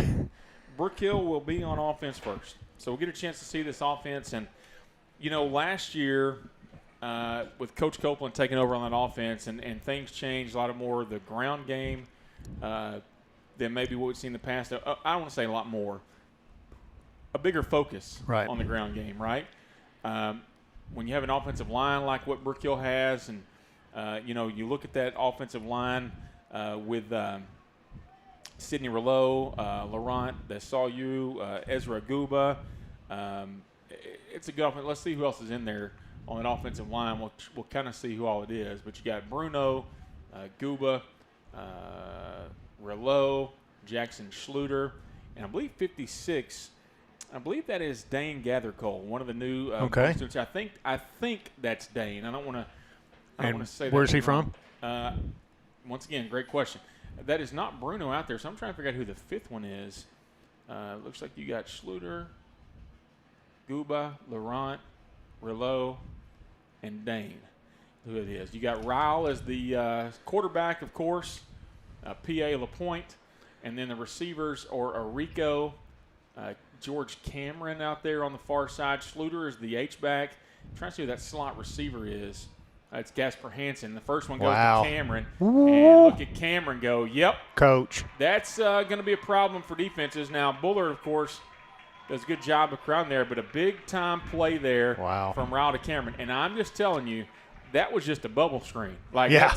There's a lot more they can do to get that guy the football. Man, he is a good-looking kid. That's the first time I've put eyes on. I've seen him walking around, but it's the first time to get to see him with pads on. I'm telling you, one of the most polite, well-mannered kids you'll ever meet. It's just a great kid, and obviously will be very successful on the football field, and excited about his season. Just a junior as well. I mean, that's a big piece here. Man, you add him to PA, and it's a pretty good duo. There we go to Casper. Now, listen, how about this? Hey, Canada's in the house. We're here. But it's Dane's parents. Okay. Dane's from Canada, too. What part of Canada? Yeah, what? Yeah. Because I think, now, if I'm talking to Emma, he may be from Vancouver, and I don't know, so I'm just trying to find out. Well, I hope you're right. You're just throwing that out there. So I am. See. But, no, thank you guys for watching. This is why we do it. If you've been here for a while, this is why we like doing this, because it gives a chance to talk to people. Speaking of Canadians, can we get the ball to 24 one time? Shoo. Can we get the ball to Copeland said he probably wasn't going to touch it many times, but he's going to get a few. He told me today, don't get too excited yet. PA, man, that dude, Calgary, Alberta, the Wild West. Okay. Hey, I was close. It wasn't Vancouver, but I was close. Timeout, Chad. Are Calgary and Vancouver close? Yes, they are. I have no idea. I'm asking. I'm not saying that like to Providence. They may be next there may be a Providence in between them, but they're close. I do think it's Providence, not a Providence. I don't know. Providence, Rhode Island. Yeah. So we're showing ignorance but now. Calgary Stampede. Yep, there you go. Hey, there goes Gandy getting a carry here for the Guard. Oh, stays up and stays in. Great job. And a boy, Gandy. I believe that's Gandy. That looks like him. Yeah, good for Grant. I believe it is. Yeah, that's going to be Gandy. I'm trying to watch the zoomed in portion of the camera like you guys are seeing at home to see from where we're at. But no, big time run there. He was stopped in the backfield, able to fight through it and get in the end zone. And what does that take? 4 plays? So we got 8 plays left. See what we can do here. I didn't keep scoring, Jay. We're going to keep score here. We're going to do that. We're going to give us a point there. Okay, you were correct. Gigi Gathercole says that Vancouver is in British Columbia. I did know that. I did not know where I could, whatever. Right next to Alberta, right next to each other. So good job there, Chad. Rao looking to throw it deep. Who's he got? Is that Wisner or Hargett? It's going to be one of those two guys out there. I believe that's probably, looks 18. like. 18 is Witten. That's not Witten. I think that's Wisner. Well, 18 was Witten. Oh, it is Little Witten. I was fixing to say, that's what I was fixing to say. No, Witten's not with us, but he is. And in case you forgot last year, I couldn't tell the difference between Hargett and well, I can now. I can tell you Hargett's the outside receiver on the far he's side 20. there. So Hargett's over on the outside, and then you got Wisner on the inside there. I was talking with Coach Copeland earlier this offseason, and he's talking about the platoons that they can run with wide receivers. I mean, he said he is as deep as he has had in a long time. Yeah. Yeah, it's a good group of skill guys. And when you have a good group of skill guys to go along with that good offensive line, golly, that offensive line is – for a while now we've had that big, strong offensive line, and here we are again. Schluter has developed a lot as a blocker, too, over the last couple of years, expecting a big year from him. And I believe that's Carry-On in the backfield now. And that receiver, that's 22, and I need to see who that is.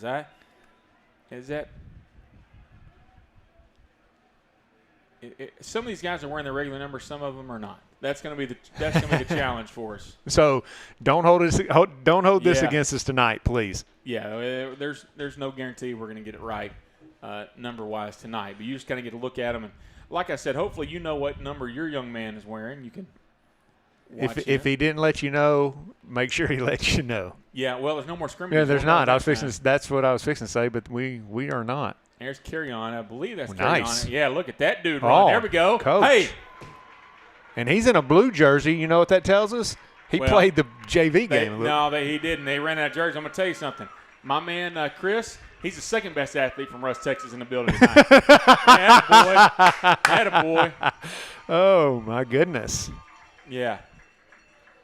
Christopher Carry-On, sophomore from Rusk. I'm 99% positive that's who that is, just looking at him and seeing him run around the school the last couple of days.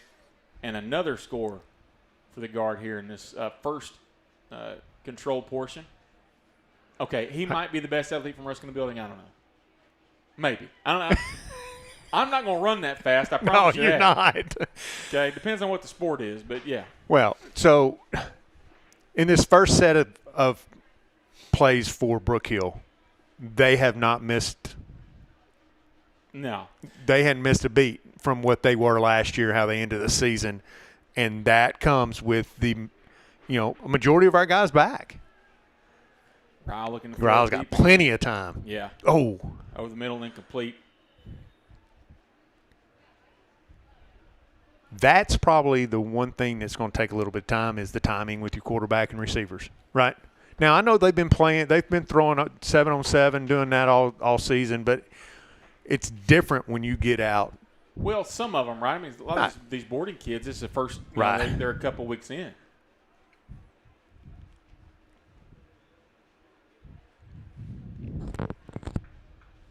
So let's see here. We should have about, I would say, 3 to 4 plays left. See if we can put another one up. And we, in all this, and I mentioned, that's Gandy out there on a little swing route. You know, PA really has done nothing on this drive. And intentionally. Yes. They're not trying to get him to do anything. But you got PA hadn't done a lot. We saw Cameron on the first play, and we haven't really seen him much after that. Good to see Gio back, though, right? Man, a year ago, he goes down there in that true scrimmage. And you remember when it happened, we thought it was like a head injury. Yeah. We had no idea it was going to be what it was, and he worked hard to get back healthy. I mean, works hard enough, he makes it to state. Yeah. In triple. I believe it was triple. Yeah. Again, right back to that time it's to Wisner. You know, we mentioned this earlier. Like these two teams a mile down the road, all these kids know each other. Oh yeah, I say all of them. They've played select ball together. They've played Yeah, the majority of these kids have been around each other. They know each other, and so that makes it fun, but it also makes it a little chippy at times. You know, I'm kind of shocked we've seen a lot more of a spread wide open look from this offense early on, and maybe that's something that you want to do to improve, you want to work on it now is the best chance to do it. We've seen that kind of route a lot, right? Get it out. They're going to give it to him, take it. Well, yeah. There are defense coordinators in the past that have believed people won't do that, but yep. Tell you what, let me play. I'll call a hitch every play if you want to give it to me. If you're going to give it to me, we're going to take it. Hey, so 2 touchdowns in 12 plays. Chad. Not bad. And I will tell you this. I think in that 12, they were obviously working on stuff. All right, so Rob's helped me out here. Now, you can see on the screen now what we're doing out there in the north end zone, right? You see the old scoreboard on the right, which we thought was massive. It's really not. Now we got the video board on the left going up. That thing was supposed to be up this past week. It's not. Nobody really to blame except some people that got fired, I guess. But I'm not even joking there. But that thing's going to be up running by the Warrior Bowl. We're excited about that video board, what that's going to look like. Let me just dispel some rumors. It will not have live video. It will not have instant replay. I know people have been saying that. As the guy in charge of what goes on there, I can tell you safely it doesn't have those things. And if it did, we would try it. But that thing's going up, and we're excited about that board through the generosity of a lot of nice donors who have been involved in that process.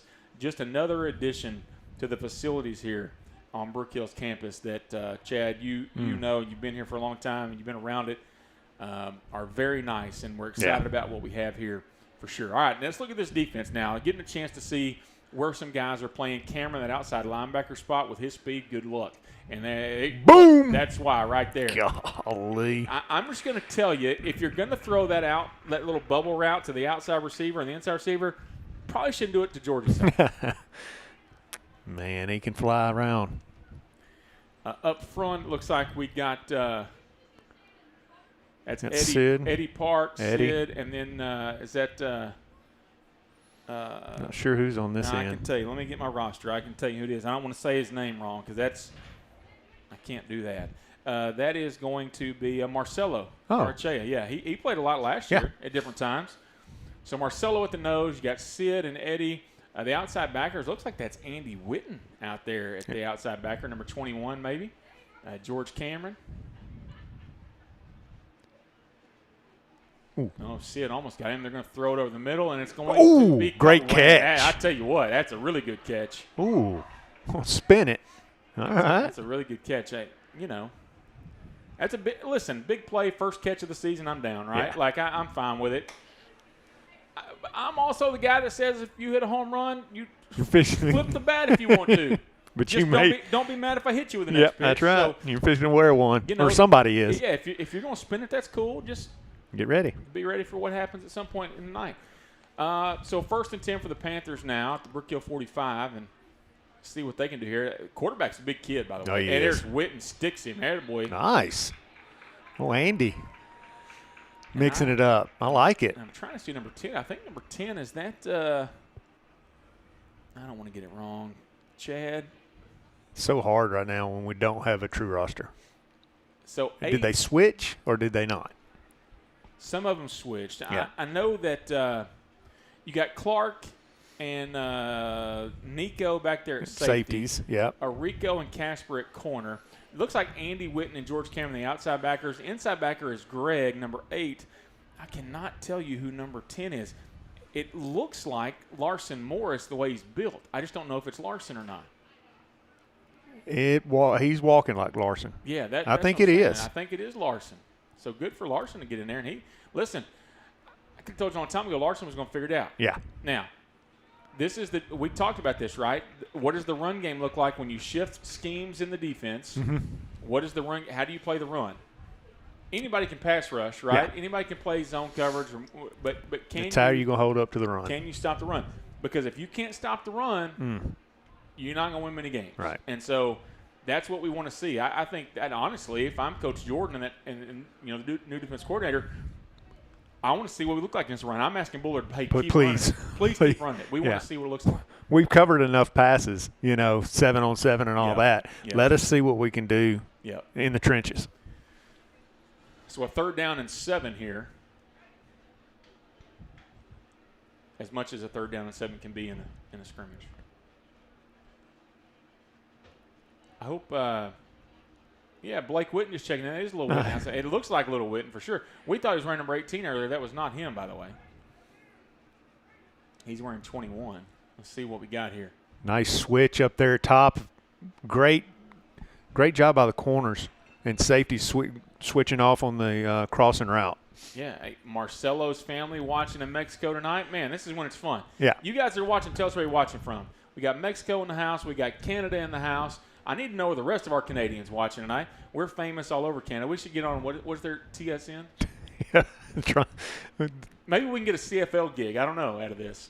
We would be lost there. Because they got that 12th guy that can run motion toward the line of scrimmage before the football snap. And where does these extra 10 yards come from? I look out there, there's a 55-yard line. Like, what are we doing here? If the Shreveport Pirates were still around, we get to go watch them, right? But that was gone a long time ago. The Shreveport Pirates in the Canadian Football League makes a lot of sense. Blake Witten watching this from Fort Worth tonight. Man, you tell me it's been a long time since we've had a Brook Hill sporting event without Blake Witten. And that of any sport. Yeah. So it's just fitting that Blake's checking in tonight. He's an athlete. He was an athlete for Brook Hill for a long time. He was a fun one to coach. Iron Man, yeah, there we go. And a little zone read play. And a little Witten makes a tackle, Blake. So there you go. You can give him a little credit for making a stop. Listen, I know Blake well enough. He's not going to give Andy too much. He's not going to give Andy too much credit. But a gain of 5 there for the Panthers. And look, we saw in the JV portion they like to run the quarterback, and this quarterback is a lot bigger than the JV quarterback was. Obviously, I mean I think it's probably got to do with age and stuff, but I think if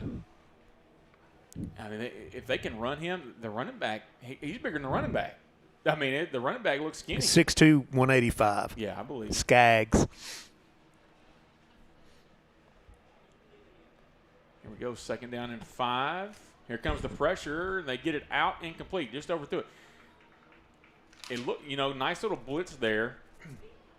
For the longest time, this Brook Hill defense, for so many years, you knew the pressure was coming from one of those outside guys. Because we knew, because we brought pressure every play. And now you don't really know where it's coming from. And that time, they had them confused. They figured it out. Marcelo, first off, his family's watching, and now his uncle's watching from Mexico City. Right. Now, I got to be honest. I don't know much Spanish, Chad. Not that I know a lot of Canadian or French Canadian or whatever, but I'm lost there. And I've been told this week I talk too fast and talk too redneck, so I'm sorry. Right there. Yeah, that's and it didn't look like it was like a broken coverage. It looked like you just ran by him. Yeah. Let's see if I'll save that replay and we'll go back to it when we get a chance. Might be able to go to it right now with them flipping it. You want to try it? I'd love to see. Let's see if I got it right here. Yeah, here we go. Let's see what it looks like. You see 17. A little slant and go, a little sluggo action. Little double move there and got him. So that's I mean, it happens. Yeah, I mean, and I don't know what we're coaching secondary wise, but for the just typical secondary rules is eyes are not in the backfield, right? And it looked like eyes were in the backfield on that one. And hey, that happens early in the season. You guys that are watching at home, what you think about that replay? Brett Sweeney, what you think about me working that replay? Boy, got it figured out. Got it figured out now. We'll save that one. We're not going to save that one because that's a score for the other team. But that would be nice to have. You know, one of the things we will do on the new video board is be able to show highlights from the week before on the screen and pregame and stuff. So, hey, we're knocking out 2 birds with 1 stone. Listen to Blake here. You're going to love this, Chad. Blake says they were playing cover 3. It looked like he went to the wrong side. And that is the way it looked. A little double move action. A little flat route there. And Blake, that's what we would say in our defense that we're used to calling, but it's a little different. I don't know how much different. Yeah. But I do think we're going to play some, a lot of cover 3 in that. We have to. Right. And I'm curious to see what we do coverage-wise as a whole, right? Are we going to play a lot more 3? Are we going to play a lot of 1? We're going to play 0? What are we going to do? Just watching a little bit pre-snap reads and stuff, we're bailing, giving that quarterback a little different look. So if the corners are bailing out, probably going to go, cover 3. Could a loose man, but probably not. But yeah, that'll be interested to see that. So 2nd and about 4 here for the Panthers. They're running low on plays too. I don't know how many they got left. It's not many. They got trip receivers over there. Let's see what they run out of that. Trips to the screen. Hey, nice play by Greg there. Greg, yeah. I'm telling you, Greg, we knew he could play a little bit last year. He really had some games. I think of the Brentwood game last year, for example. That dude was really good. Yeah, and I want to say Redwater maybe. Oh, yeah. No, in the Redwater game, he had a really good game too. And there was 2 or 3 games in there where he was like 4 or 5 tackles for loss, couple of sacks. He's a tough guy to block. And what happened is you saw this defense last year where he was making so many plays, they had to give him some more cover, some more help in the blocking schemes, and some other guys were able to make plays because of it. Yeah. And I like this. He's playing inside this year in this little new look defense. And I'm, I thought his game was coming off the edge last year, but he just made a pretty good play from the middle.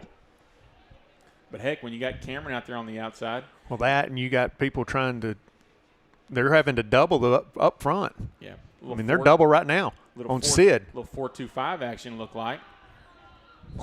Yeah, that Sid didn't tackle him, but he hit Sid and he went down. I mean, it counts as a tackle, Chad, but it was more of you ran into the wrong guy there.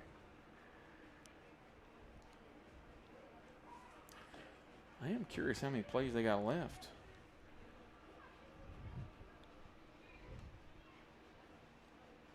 They're starting it over back at the 25, so they're taking them back.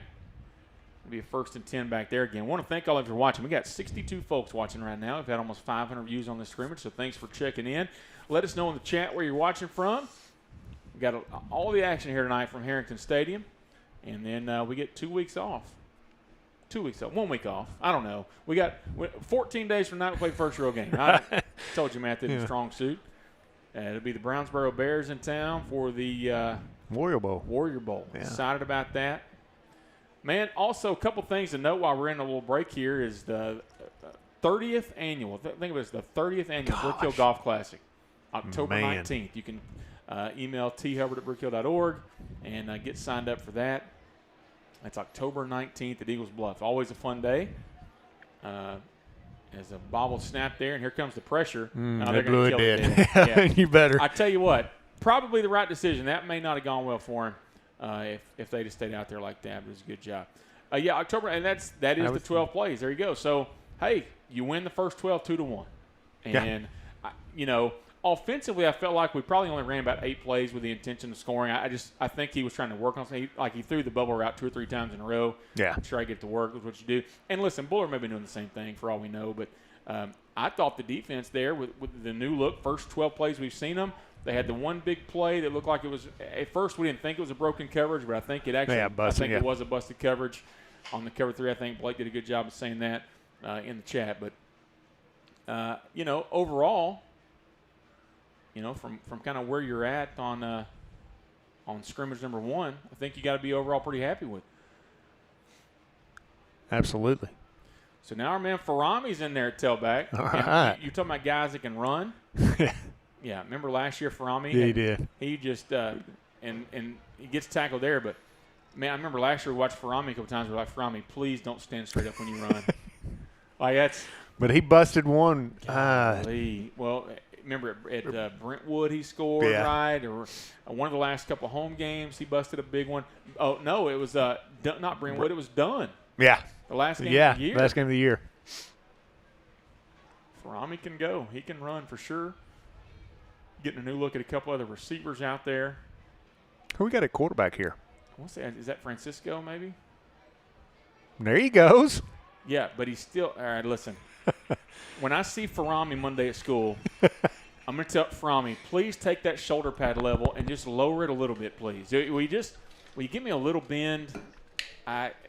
You can't give him that big of a target. I mean, you can. It's just not going to go well. It's not going to feel right. Yeah, it's actually going to hurt. So please stop doing that. But, yeah, nice little run there to pick up a little first down and keep the chains moving. I like what we're seeing so far in the run game and without our best back, There's Farami again around that right side. And look, I like this. You're giving Farami some running against the varsity defense. Here's what it does. Number one, do we have another weapon in Farami we can use? That's the first question you're answering or not. The second question is, what does he need to work? And it lets him see what he needs to work on. Yeah. Right? And so I think that helps. Now here comes Carry on. Carry on. Yeah. If he busts another one, I'll sing the Rusty Eagle Fight song right here. I tell you, I have not. I've been around Chris at some of the new student stuff. I haven't really had a chance to really have a conversation with him about being from Russ, but I know that he has. Look at him go. Look at him go. Look at him. You know what we do down there in Russ, Texas? I don't know. We're stopping. Okay. No more Stop. comment. Anyway, make running backs apparently. Anyway, but he is truly a kid, just from watching him and his parents and some of the news and stuff. So glad that he's here. So glad that he's here. He's really enjoyed being here, and you can tell from the way he's been smiling and been around things. So glad to see Chris here. Oh, that was – I don't think that play was designed that way, but there he goes. And I believe – I'm going to pull my roster. I believe that's Francisco playing quarterback. But he realized real quick, hey, that was not how the play was supposed to go. Is he new? No, he was here last year. Okay. Yeah, that is. That's Francisco Juliado. We got a – sorry, guys. The camera is showing what they're – there we go. Now we're fixed. They were messing with some settings on the camera, I guess, for a second. Okay. Rob's up there. We got Rob up there to handle it. Cal did a good job. He told me which parts of the scrimmage of the JV that Cal handled versus what he handled. Okay. Couldn't tell the difference. Honestly, that's good. That's good. I think Cal's on it now. 1st and 10. Francisco again. Here we go. This will to the running back end. Look Nice. at Chris go. Look at the blocking, first of all. There's nothing better than seeing a bunch of offensive linemen on the ground with all the white shirts underneath them. I love it. And you got coaches just angry. Their Don't coaches get just cut. Don't get cut. You know what? How many times did you hear that? That's one of the dumbest things ever. Don't get cut. And you know what's funny is all the time I coached defensive line, you know what I'd yell at him? Don't get cut. And it's like, you think the guy woke up this morning and said, I want to get cut today as much as I can? Oh, my ankles to hurt. There ain't nothing good about getting cut. It's actually one of the worst things in the world. But, yeah, when you're an offensive line coach, you love seeing that for sure. I believe that's is that Gandy in there again? Yeah. Look at him here. They're just getting after it. We saw this offensive line a lot last year, Chad. They play through the whistle blowing. That's a good way of putting it. Yeah. The whistle will stop making noise before they stop blocking. Right. Which, you know what, at times last year got us in a little bit of a bind, got us a few 15-yarders. However, wouldn't you rather it be that way than not blocking? Yeah. You know?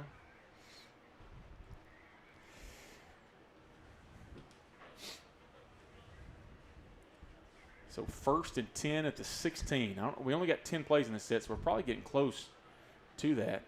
There's There Francisco he in the is. end zone, Oh. just overthrew him. That's Nico Metnin if he's wearing his right number. I think that is Nico that he threw it to there. Moves like Nico. Isn't it kind of funny how when you watch these kids enough, you kind of start to see like, yeah, those are Nico's mannerisms. That's kind of what he does.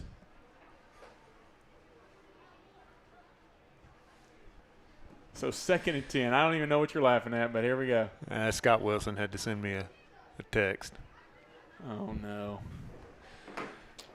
Now I'm looking sad. Right. Oh, I see it. Poor guy. Yeah, 2nd and 10. And huddle camera catches all. There goes Gandy.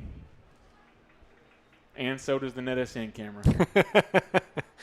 Well, Scott may be. Is Scott in the house tonight? He is. They're sitting down there. I see old Scott down there. Sitting down there on the front row. That's their normal seat. That is his spot. And they got a daughter cheering this year for the first time ever. I think talking to Scott and Jay both, they're like, what have we done? Right. Yeah, you don't know, man. That cheer man. coach, she's a pain in the rear end. Just kidding. Just kidding. You're in trouble. She'll be watching this with me later, I'm sure, and I'm going to regret saying that already. Ooh. A little fade right there. I just got to hope she's not sitting in the stands listening, to be honest with you. No. She was in the stands earlier. She's sitting by herself over there. She's still a little angry about some things. It went on, and that's the end of the 10. No touchdowns there for Brook Hill in that 10. But once again, listen, the young guys look good. Yeah, they did. It's going to be opportunity for them to get stuff on film so that they can, improve on what they've done. One of the things that I hate about the senior trip is that you lose a week of practice. And you lose momentum. But the best thing about the senior trip for those guys that are not seniors is your freshmen, sophomore, juniors get a ton of extra work next week. Yeah. The film sessions will be tailored to, hey, Francisco at quarterback, here's what you need to do. Here's what you need to do, carry on. Here's what you need to do to the young linemen. Yeah. And that'll be the best thing for them. It will help them tremendously as they go into the rest of the season next week. I'm just telling you, because of that, you mentioned this in the JV portion of scrimmage, our JV kids get more reps than anybody's JV. I'll put them up against anybody. I agree. They get more reps, right? And because of that, I think that they will have more success on Thursday nights. And we've seen it, right? I mean, we were on the old dogs for a long time with the JV, me and you. They don't send the JV on a charter, Chad. No. I was thinking through some of our JV stories, Chad. Do you remember the night? You do. I don't have to ask you if you do, but the one night we were driving back from Frisco Legacy. We couldn't get on the entrance ramp. We couldn't.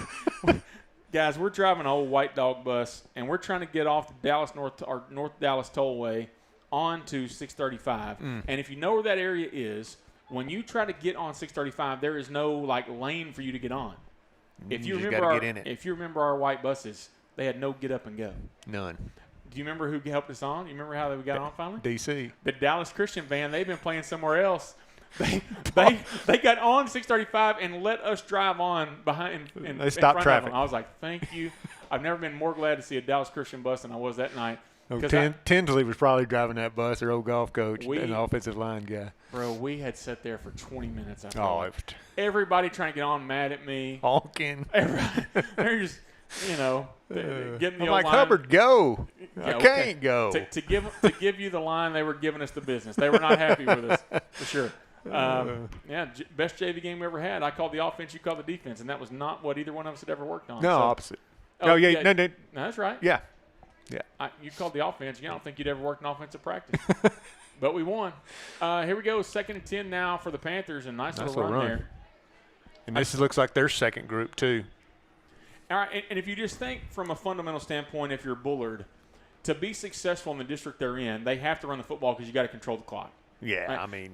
They got a good run game. Schematically, their run game is really good. Yeah. Now, what does it look like against Carthage's, or not Carthage, but Kilgore's Division I defense, or Lindale, who's going to be?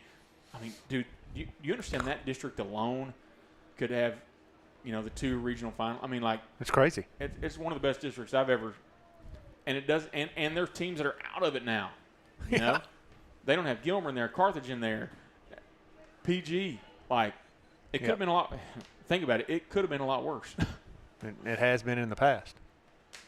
But I say all that to say, for them to be successful in the district play, they got to be able to run the football because you got to limit the possessions. You got to make sure that Lindale or Kilgore doesn't touch the ball very much, and you got to be efficient, right? And they're running it, 3-4 yards a pop. And right there's as we key. stop them for a 3-yard loss. And on 3rd and 1,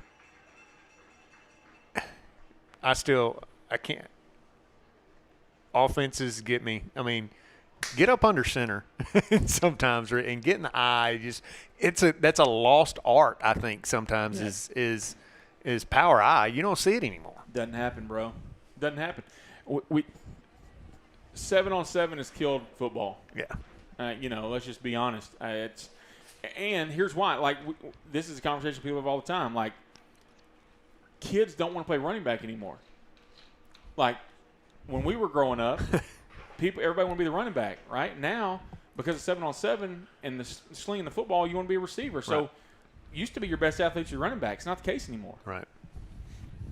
And if your best running back or your best athlete, that was almost a house call. Gandy did a good job there. That was great pressure, yeah. But that was almost a house call there. I would have counted that one for sure. It's 5 body. I think, let me see. And he's backer. I think 5 is body. Can't wait to get them in their right jerseys. Nothing makes you feel dumber than trying to announce a football game of your own team and you can't. But that has been typical of scrimmages ever since we played. You didn't wear your right jersey, but I don't understand why, because you're playing the same position, right? You're getting on film. Yeah, but you never know. Oh, look at that little pressure there at the middle. I like that. Quarterback rolls out. Oh, nice play there by Carry on. Yep. I always knew somebody from Rusk could do something great here. I was hoping it might be me, Chad, but it looks like it's going to be our man Chris Carry-On out there. Now, we've had a bunch of good Rusk kids come through here, right? I mean, had some good ones. Back in the beginning, John Carroll from Rusk, Brody Norton graduated from here from Rusk. You got Parker Clark, who played here forever from Rusk. His sister Neely was here, part of a state championship team, I believe, in softball. I think she was here for that. If not, she was here for the greatest girls basketball victory. And at the time, it was beating Grace on their senior night, knocking them out of the playoffs. We won't talk about that anymore, but yeah, it happened. But yeah, Chris, just another great one that's come over from Rusk. He's looked really good tonight. Give it on the jet motion. It's going to be 4th down and about 3. But they're saying the ball came out. Brook Hill says they got it. And we'll see based on if they move it back or not. No, they're going to say, what are we talking about here? Chad, my new season resolution is to not get on the officials. It's not going to, I'm just telling to tell you right now. I'm saying it because I feel like I need to. We'll see what happens about, I don't know, first quarter next 2 weeks. Yeah. Everybody asked me, why don't you fish? Since you got now, why don't you go and be an official? As much as I like talking to them, as much as I've said to those guys, and you said to those guys, why in the world would you ever – now, the money's good. I think the money's pretty good just from what I've seen, but still, no thank you. Nope. Because the first time somebody like me or you yelled at me, flag going I'd never be allowed to officiate again, especially at that school. I'd be on everybody's scratch list. Oh, man. 1st and 10, so they will say a turnover, quick route there. Nice. Carry on again. Yep. And poor Chris, the problem is Chris just only weighs about 117 pounds. But he stuck his nose in there. And if you're Bullard here, right, are you you're trying to work on some things. You're trying to figure out, can we throw it a little bit? What can we do? I just be honest. I think if I was them, I would just line up and run it. I mean, I'd look like Navy or Army or Air Force. I mean, it's almost what you wanted to get slot T. No, part of the mafia. Yeah. Part of the slot T mafia. But in this district, why wouldn't you? I mean. Well, a former coach here, Joey Wilson, hates when you call this, but it is an underdog offense. That's, and when you are the underdog, man, what a great job of stringing that thing out. And I think Dane's parents are watching. Dane, Coach Brewer, going to talking to him because that defensive line does a good job. If you maintain that gap integrity, make them get it to the corner, let everybody get behind it and go make the tackle, And that's what happened there. It keeps those linemen off the linebackers and lets the linebackers play with how they're supposed to play. I used to get so mad, Chad, on Saturday mornings watching film. And, yeah, these linebackers all had 14 tackles. Yeah, but you know what? They don't have a single one of them without those 3 guys up front making a play. And that was a great job right there, those 3 guys up front. All 3 of them did a good job of moving the line and just maintaining gap integrity. And it looks like that's it for the – oh, no. And one more. They were calling them off, but now they're leaving them out there.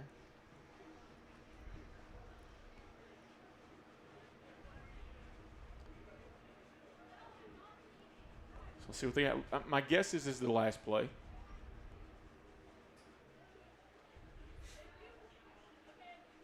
Looking to throw it down the middle. Oh, he beat the coverage. He did. Like he had a chance to make a play there. Just hit off his shoulder pads. Looking at that defensive front, see Max Jackson, one of the freshmen, getting some time in there. See what he can do. Max, big, strong kid for sure. Well, he is a big kid. I remember seeing him in middle school, and he's gonna be a big one. So Spark is one of the best parts of the school year, right? So 2 years ago when they were in 7th grade, Dalton Smith and I, Coach Smith, had the 7th graders on a trip to the Hill Country. We're at Whataburger. My man ate a triple meat cheeseburger. Okay. And I bet he told me 47 times he had a triple meat cheeseburger.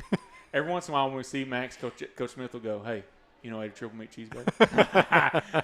But Max loves football, and he loves the weight room, and it shows. And, to get a chance to get in there and see what you can do, man. Nice. He almost got him a pick. Because of Body. Body knocked that one down. Body knocks it down, and if Max is paying attention, he was doing his job. But if he sees it, now I got to be honest, he probably wasn't going to run the score, but still would have been nice to watch, wouldn't it? Yeah, that'd have been fun to see, and that does it. All right, so we've got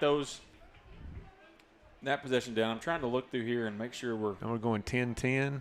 So let me see. That was us on defense again, right? Mm-hmm. So now we're going 10 again with the ones. So the ones will be here on offense for 10. You see Zach Ryle coming out. My guess is I'm still seeing him with where's PA?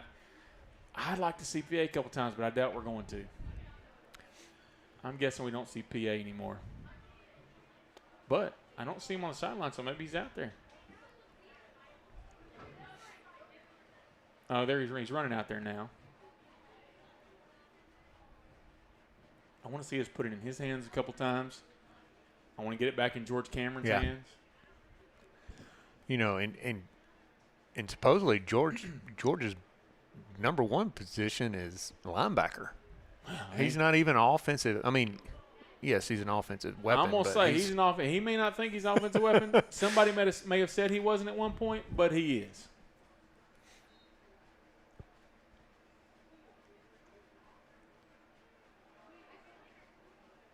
And just a little handoff up the middle. That was – who was that? That was PA that time. Yeah, it was. Chad, I've been thinking for 10 months about what to do the first time he busted a touchdown. And I got to save it for tonight. I can't do it. Can't do it tonight. I'm not going to. But another Warrior Bowl, August 28th, you better hope he doesn't score early because I'll be nice and amped up. I watched the whole summer of the World Cup. I got all kind of calls. Yep. That's what I would do with old number 7 right there. And the only reason get him in space. The only reason they tackled him because somebody got blocked onto the ground and he just reached out and grabbed him. Yeah, you get him in space as much as you can. Over here on the outside, you had Brigg blocking. You had PA out there blocking. Not to mention that offensive line, that left tackle, Sidney Rouleau. By the way, headed to Michigan. We haven't talked about that since then.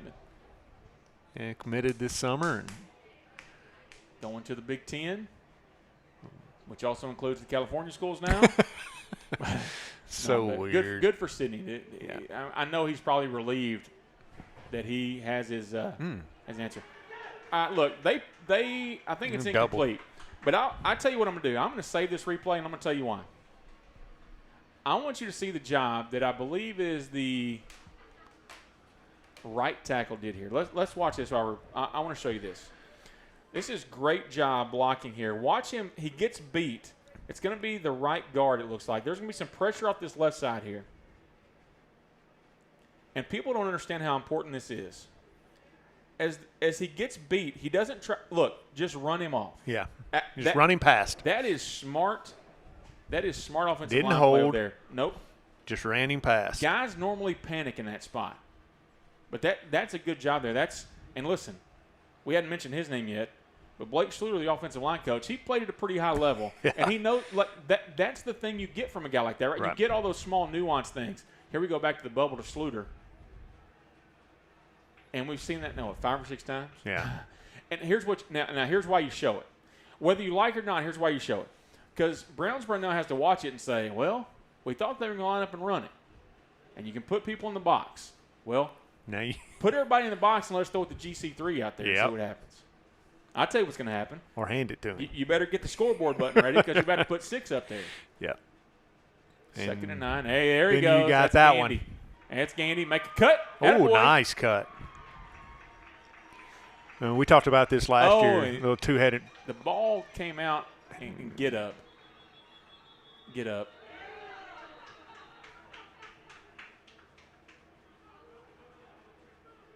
He's up. All right, good.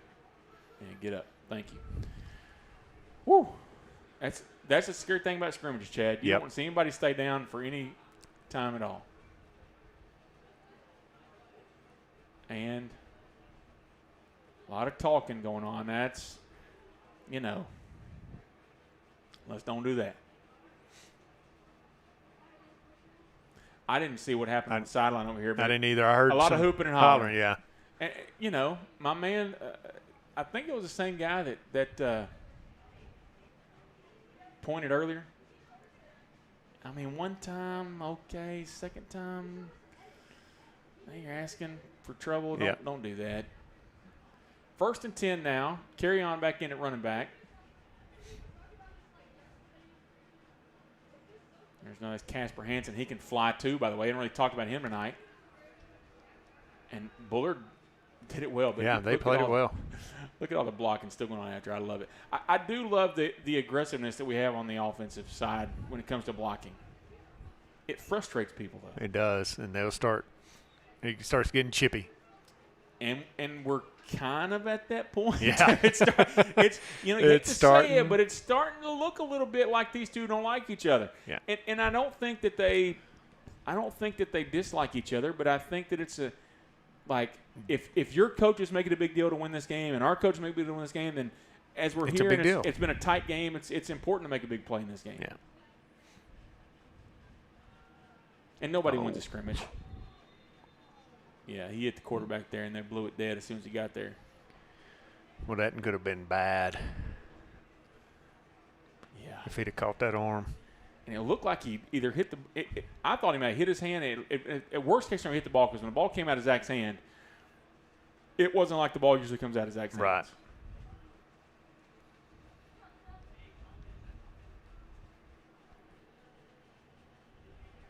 So 3rd and 10 now. Only 10 plays on this possession here, so I don't know how many.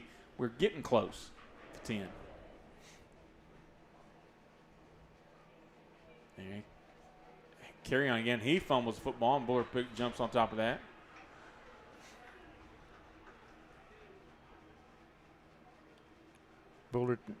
Bullard's number one defense. They didn't like. It seems like they didn't like how the first series went on them, and they're fired up. And the other thing is this, Chad, right? Like, you kind of hit the nail on the head. Everybody scored the first 10 play or first 12 for each other, right? And so now they've kind of settled in, right? And it looks a little different than what it did the first time through. And you've also got some different guys. And this is where we talked about this in JV scrimmage. Our ones are playing the whole time. They're rotating some guys, not maybe playing both ways. There's some guys playing both ways. Don't hear me say that, but fatigue does become a factor. Yep, there goes Ryle, and he's going to be close to the first down. He got 9 out of it. Looks like it's 2nd a yard. Well, they just. And I think that was all 10. Let's see.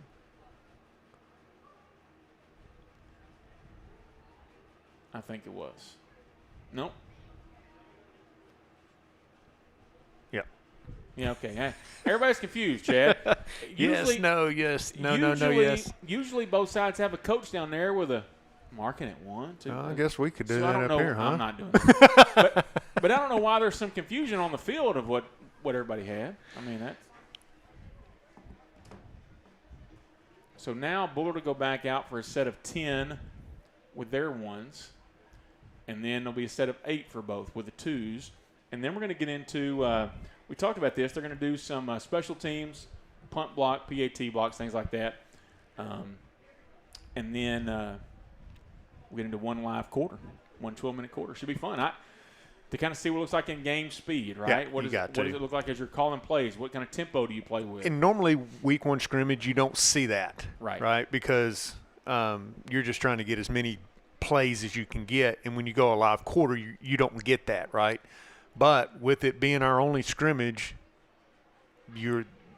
they I guess talked to Bullard and said, hey, we really need a live quarter. Well, here's the thing. There was talks of them going 2.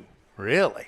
When I talked to Coach Riley this week, they thought they might play 2 quarters, and I thought, well, that would be really rare. Yeah, for first week. Scrimmage. And normally I have seen second week scrimmages play a half. Yep. Well, and Bullard's got another scrimmage next week. Right. And we don't. So it's kind of one of those things like you want to get as much work as you can, but if you're Bullard, you're not trying to get that much work in right now. Right.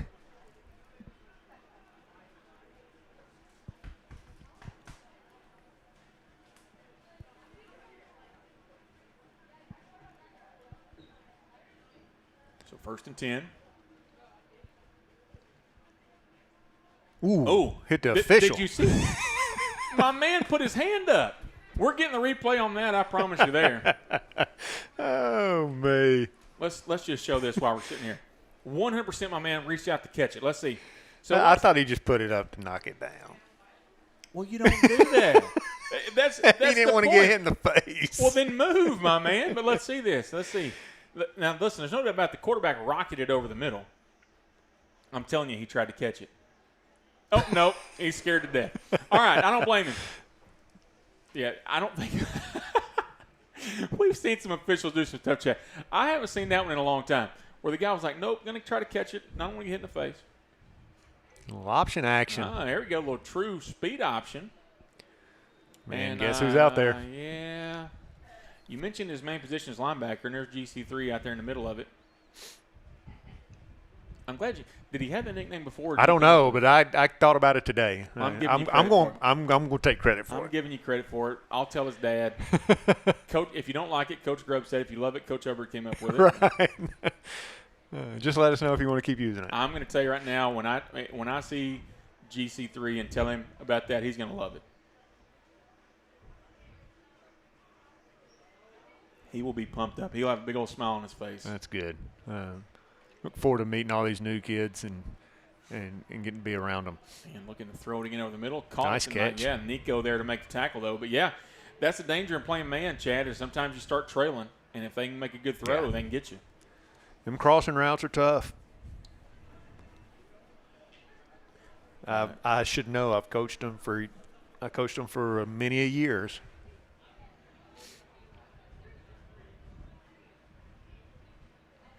And that seems like what everybody notices. Why is the secondary getting beat? Yeah, here's the thing. It's like a lot of things in life. Like you don't realize they're even there until they do something wrong. Right? Nobody ever says, "Man, that was great coverage." I mean, we do, but usually it's like, "What are these boneheads doing?" Right. Why is he behind him? Yeah. Well, because he's got 13 reads to run through, and like I tell people all the time, the offense practices too, right? Both teams practice. Ooh. It's funny. It's a good run. It was a good run. I coach with Coach Brawley on the basketball team, and here's what she gets so mad when the other team scores 1 point. I'm like, Coach, you know that they practiced all week too, right? Like the same way that we try to get a bucket or two, they're trying to get a bucket or two also. She doesn't care. She's telling me, I don't care. I want them to score at all. She wants a shutout every week in basketball. Yeah. I love she it. says that until we beat somebody 85-2 a couple years ago, and she was trying to hide under the chair the same way that I would.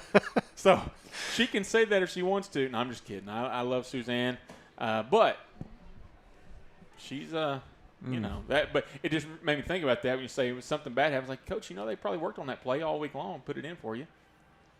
Good play action stuff here from Squad. I like it. Now he's overthrown. He's got an arm on him. Yeah, he does. But I tell you what, good play action there. He gets that good shoulder dip and all those good things. And I think number 4 is probably their number 1 receiver. He's been the big target for him this tonight. I'm just trying to see, maybe that may be a brother connection. Micah and let me see. Micah's quarterback and Gavin is the receiver. So they're probably used to throwing around in the backyard a little bit. They have to be one big backyard, Chad. Hey, get a little play action, just you and your brother out there. Yeah. How many guys got to get that good fake handoff? You never know.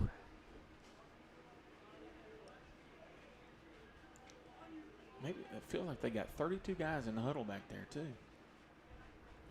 That's a violation. All right, here we go. Let's see what they do here. 2nd and 10. This defense, though, they've been beat a couple of times, but can't line up with 12 out there. That's 2 guys on the line of scrimmage up top. And that's why it's a run play. You should be able to see that. Well, it's hard when they line up with 12 too, right? I mean, they're trying to play Canadian ball. Coach, how they got 4 receivers and 2 running backs? That don't make any sense, but they did. That's confusing for everybody. Confused me for a minute. I was trying to do the math there. Like, that's a formation. Never seen somebody in 33 personnel, Jay. Yeah. That's tough right there. That is probably a personnel in Canadian League. Do they play with an extra person there? They play with 12 in Canadian? Yeah. I can't get past the running before the snap. Yeah, they play with 12. And if I'd had a running start, I could have scored a couple times. No. I could have. Easy. Chad, you don't know. Easy. Oh.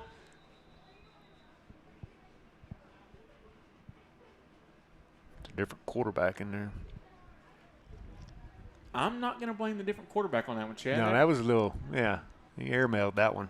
That sucker just landed down there at the Tonroy concession stand. Oh, man.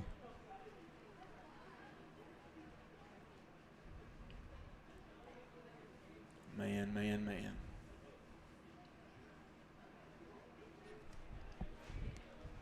Mentioned the Warrior Bowl a couple times, coming up on the 28th here against Brownsboro, the Brook Hill Golf Classic, the 30th annual Brook Hill Golf Classic taking place on Monday, October 19th. But how about this, Chad? You and I have been a part of this. Last year was my first time to really be a part of it, and I loved it. Looking forward to what used to be the tailgate. We're changing it up a little bit this year. If you're watching Brook Hill, the tailgate's coming inside the stadium. We're going to line up the tents over there down the south end by the concession stand. You get a tailgate spot, $500. Also get you a family pass and get you a spot. You can watch the game from your tent the whole time. So imagine everybody out there baking in the sun, Chad. You can sit underneath your tent. And in the first couple of games, you're going to want to sit under a tent. You sure are. And if you want to do that, you can contact me, jhubbard@brookhill.org. And we'll get you set up. We've already sold 8 or 9 of those spots. We're looking to sell about 5 or 6 more. If you've been a part of the tailgate, you know it's a great time. And everybody has a good time coming out and hanging out. Now it's going to be inside the stadium. It'll last the whole game. The food trucks will be inside the stadium. I see Coach Springer's, the snow cone truck is out there tonight. But you know what food truck we're looking forward to? Oh. And get some of those tacos in 2 truck. weeks. Man. 2 weeks, that taco truck will be out there. And shout out to the fine folks at Lupita's. Are we getting the coffee truck this year or not? I don't drink coffee, bro. I don't know. The Tom's coffee truck's pretty good. Yeah, I got to be honest. If they're leaving me up to getting the food trucks, we're not going coffee. Nothing against them. They're great. The next coffee I drink will be the first. I shouldn't say that. I've had a couple of drinks of coffee. It's why I don't do it anymore. Short's asking us on the chat about I think Henderson and White House plus scrimmage night. That game is not being streamed. White House asked NetSN to not live stream the game. So I apologize. It's not out there for you. So you cannot see White House and Henderson in action tonight. But you got a good one here. These two teams on the first 12 plays, they were moving up and down the field. Yeah. And the defenses have adjusted, and it has slowed way down in terms of the scoring. And you want to see that, right? Yeah. As coaches, Yeah. you get out here first couple plays, everybody's antsy, not settled in, and you want to see that. See them get settled into the position and do what they've been coached past month. Hey, look, the fans love games where there's a bunch of scoring, but coaches want to be. Oh, that was a big hit. Oh, we're going to get them for a flag late. But coaches want to be in a battle, right? You want to, especially it's a chess match for us, right? Especially, listen, for Brook Hill only having one scrimmage, you want this to be a little bit of a dogfight. You want to see your guys handle some adversity in this one. Yeah.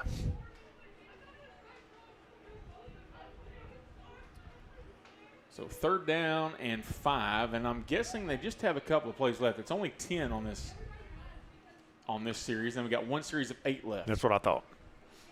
Oh, that's it. Once again, how there's confusion on this down there, I'll never know. Listen, those guys do a great job. It's hot out there. I guess when it gets the heat got to them. It's not hot in here though, Chad. It feels good. Not you. You're freezing. I did not come prepared. I was thinking 100 degrees. I'm thinking of Cal up there, him and Rob being on top of the press box, and I'm like, I need water, I need all this, fans and stuff like that, and I forget. You didn't think about your parka, did you? I did not.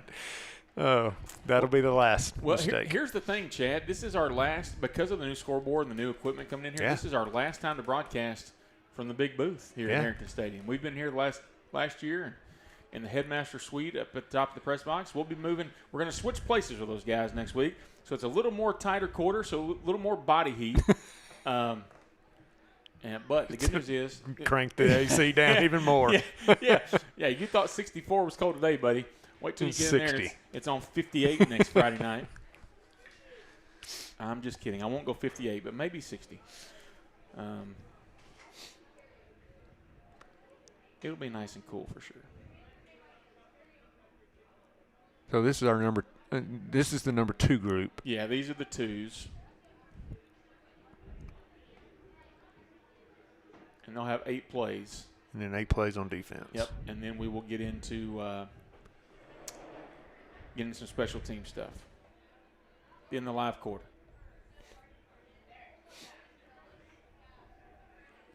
There goes Hargett. You talking about guys that can run, Chad? Yes, sir. He can run a little bit. Let me see something.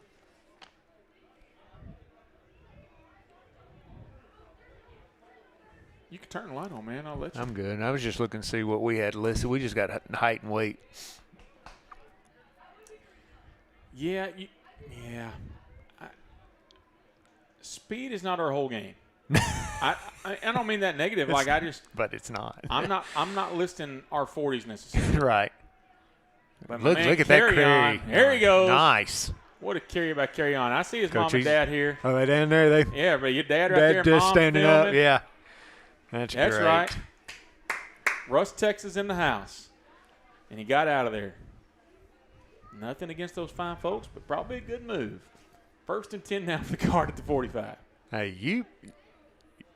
you add him in with PA and Gandy.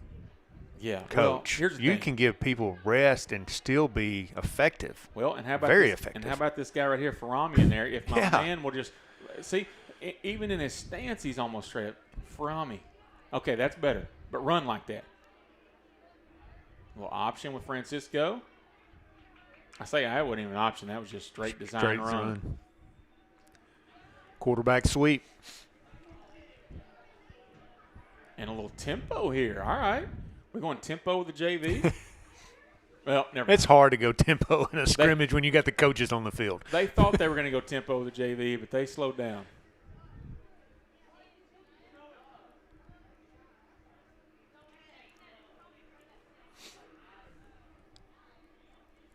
Second down and 6.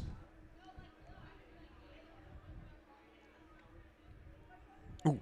Oh, yeah, good. Kept it. That's a great Out job the back. there. Yep, there he goes. Ooh. Oh, keep your feet, young man, but it's a first down. Coach saw it happen. He threw his paper, and we were out the back door. Yeah, not much you can do about that. See our man Gunnar Beiersdorf in there, number 75. You'll see those blue jerseys are some guys that we saw earlier, right? Beiersdorf in there. And right tackle. And, look, he looks the part. Yes. To be a freshman, he's got the size for sure. Oh, there goes Carry On back in the game. Let's see what we can do here. Yep, get it to him there. Whoa. They blew it yeah. Once again, good call. But you got my man, little Carry On out there. Get him the ball. And he's wearing number 24 tonight, too. There's something about wearing number 24 around here. Man.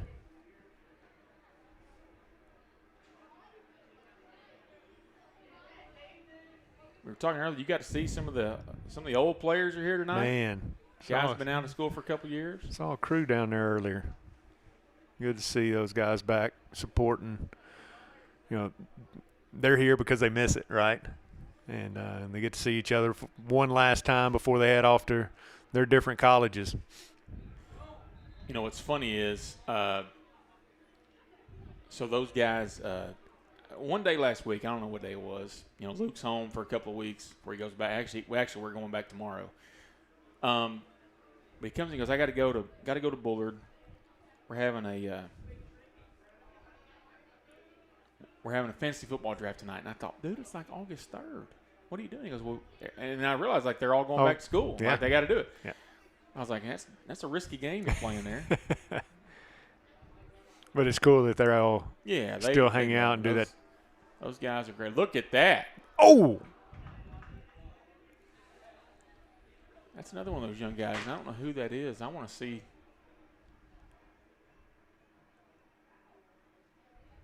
It's one of the young guys. We'll see who takes his helmet off, who that is. So that's it. There'll be 8 plays on defense now. Let's see who number 7 is. Take your helmet off, young man, so I can tell you. Because he had the defensive back beat. He's a good-looking kid, like a big kid, right?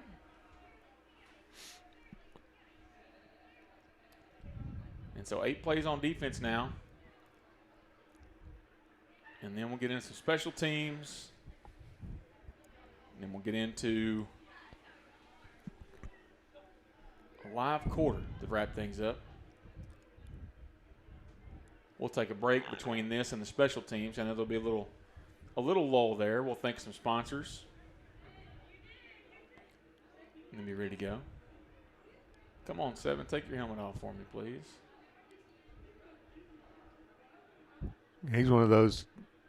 When we used to play, Coach told you don't take your helmet off till after the ball game, right? Well, and here's the thing: if you're a young guy and you're getting in the varsity game, keep your helmet on, because the last thing you want is for Coach Rao to look over there and call your name and you ain't got it on. That's a dangerous game. But I do want to know who it is. It's GC3.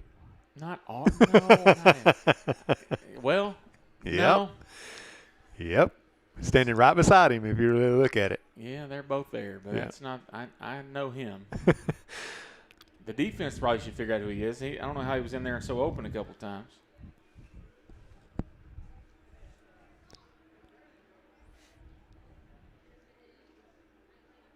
Good job. Andy, that was a good blitz too. Timed it just right. Chased him down. Yeah, loss of 1. Gandy hasn't played a ton of defense over the last couple of seasons, right? But you want to keep him healthy, and he's been banged up a little bit, so you try to use him on offense. But, man, if he could give you a little bit of help on defense. Yeah, I mean, and you can afford to do that with the backs you have. Yeah. Yeah, and the more of them you add, the better. You know, that's always – I mean, how many times do we sit in those meetings on defense and we can't play a guy because they need him on offense? Yep. And when you got multiple weapons, it helps.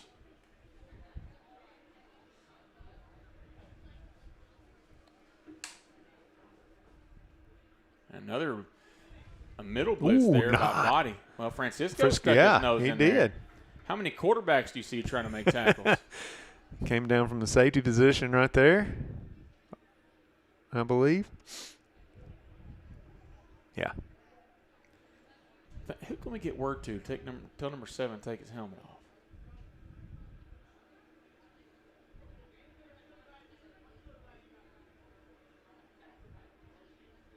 He's not going to. But I can't even tell by the way he's walking who it is. That's what I'm trying to figure out.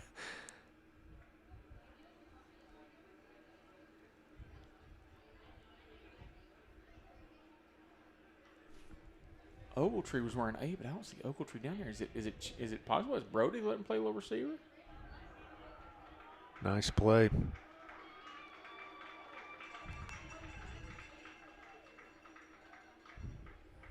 not Brody.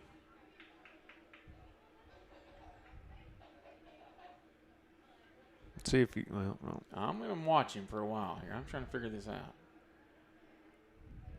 I thought I saw a post the other day with the. Hang on.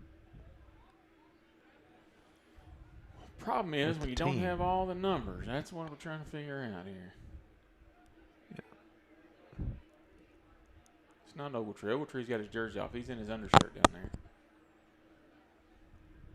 Either way, we'll get to the bottom of this somehow.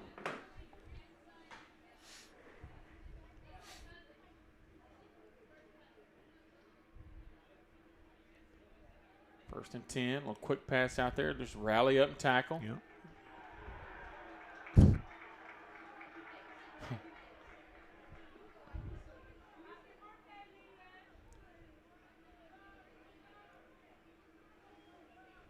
Well, it feels good for football to be back, Chad. Yeah, It just does. Fun time of year. And we were, I would say even though we haven't got to the live portion yet, we're at least we're getting some of the answers to the questions we had, right? What does the defense look like? Well, we've seen that. How does it translate to what what they've been doing? I think it works out. How do these new pieces fit together? We've got the answers to those questions too. It's not been perfect, and they know that. And you don't expect week 1 to be perfect. I mean, first scrimmage. I'll tell you this. We've seen a lot of first scrimmages that look a lot earlier than this. Yeah. Yes, we have. And so I think there's a lot of positive to build on from this film, for sure. A lot of positive to build from. Yeah, I think all coaches will be happy with what they saw, but of course, you're always going, as coaches, you're always going to come away with something that has to be worked on, right? If you don't, you're not doing it right. Right. By the way, earlier we were talking about number 10 on the varsity. That was, in fact, Larson Morris. I see him down there with his helmet off. Good to see him out there contributing. We knew he would. Well, he's been a kid that's moved positions. Yeah. Last year he kind of settled in at linebacker, but a little blitz action right there. Ball's on the ground. Got it. Nice. Who was that picked up? He's excited. 65. That's Marcelo again.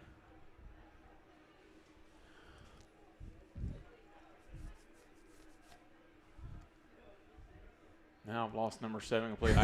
It has been my sole mission, Chad, to find out who number 7 is. Now I've lost him. He's gone. Disappeared. Altogether. Oh, no, he's out there playing safety. That's why. Okay. Now he sure won't take his helmet. If he takes his helmet off out there playing safety, we're in a bind. He's in trouble. So just a few plays left here on this last set of plays in the controlled portion.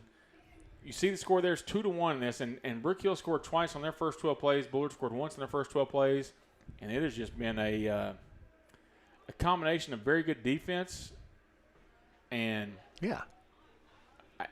I think both teams have been working on things on offense. Absolutely. It has. I think they scripted the first 10 or 12 to try to score and see what you could do. And you want to start the year, right? You want to start the year on a positive note, and now at the end, you're trying to work on some stuff. To work on things, yeah, for sure.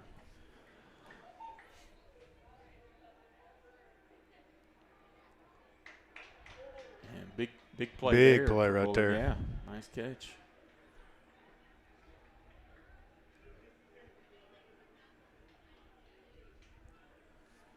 Man, a lot of pointing. A lot of pointing going on.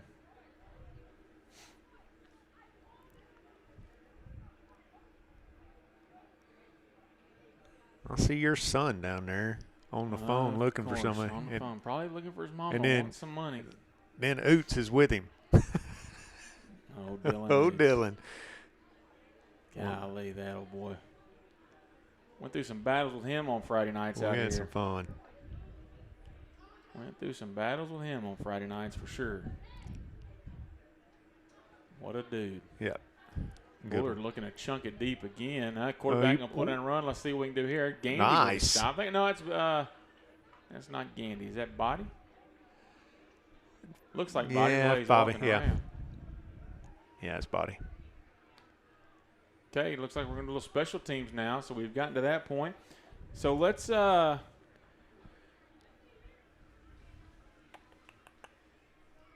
a quick timeout while they're let's see. Yeah, they're done. Let's take a quick timeout, and we'll come back here in just a moment here on Heritage Stadium watching Brook Hill football on NETSN. Brook Hill is more than a school. I am more than a teacher. We're more than a classroom. This is more than a performance. That is more than a scoreboard. At Brook Hill, you are more than a student. Brook Hill provides a Christ-centered education that more than prepares students for college. It prepares them for life. Brook Hill is a place to grow, a place to belong, a place to thrive. Are you ready for more?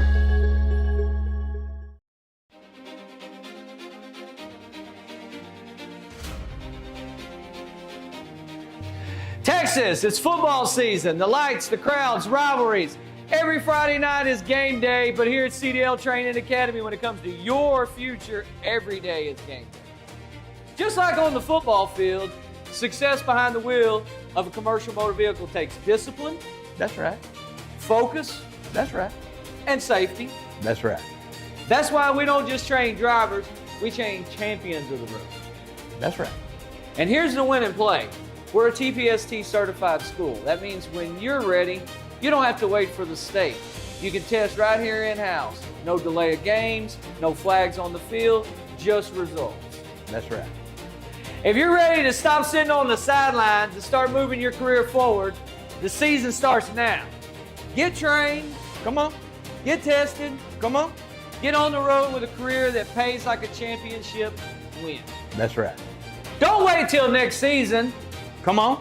Call CDL Training Academy today and start your CDL journey, because in Texas, whether it's football or trucking, we play to win.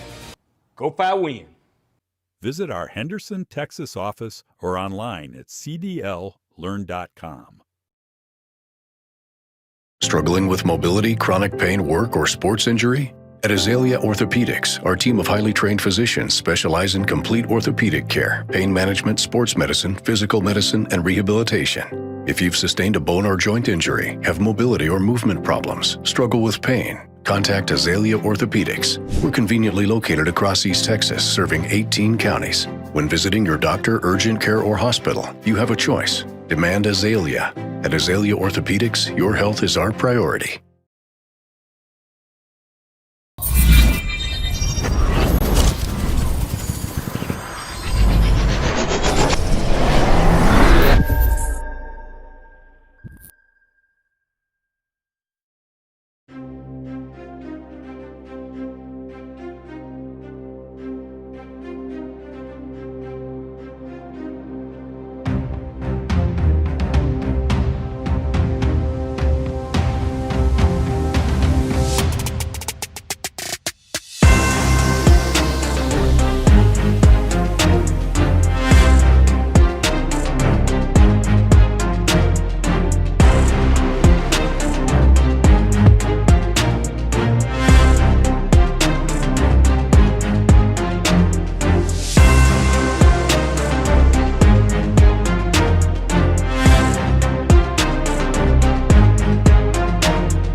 Northeast Texas Sports Network is dedicated on delivering the most entertaining sports broadcasts in East Texas. And if you're interested in having your next sporting event streamed live, visit us online at netsn.live. Oh, All right, me, yeah. bro. Yeah, back here at Harrington Stadium, just had some guests in the box. That's scary. You mentioned some of those other guys. My son Luke came up here, Dylan Oots, Garrett Gandy. Those guys have been out for a couple of years. They're just here hanging out together. That's the cool thing. And, you know, we've talked about this before about kids here. They truly are guys that love to hang out together even when they're done. You know, like I'll be honest with you, like a lot of the guys I went to high school with, like I may talk to a few of them or see a couple of them, but these guys, when they're in town in the summer, they hang out together all the time. All right, so they're going a little punt action here is what they're going to do here. And from looking at the message, the format that we got, I'll just kind of tell you what it's going to be so you can get an idea. It's going to be very boring to watch is my guess here. Bullard will get three punts. Brook Hill get 3 punts, then 3 extra points, 3 extra points, and then we'll go live. So it's a live rush, but they can't block the kick. Good luck telling 17-year-old boy you can rush him, but you can't block it. Oh, me. That won't always go as well as you might think it would. Whoop, not. Whoop. Oh, hey, Farami, let it go. I think it's Farami.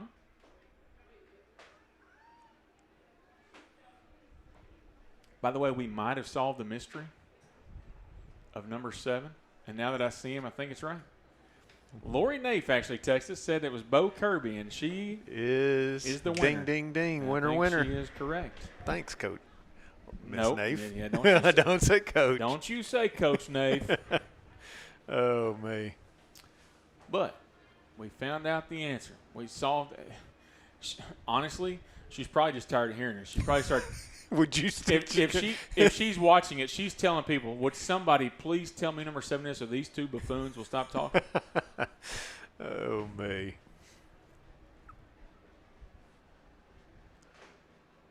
No, that is Bo. That's a good chance for Bo to get some work out there.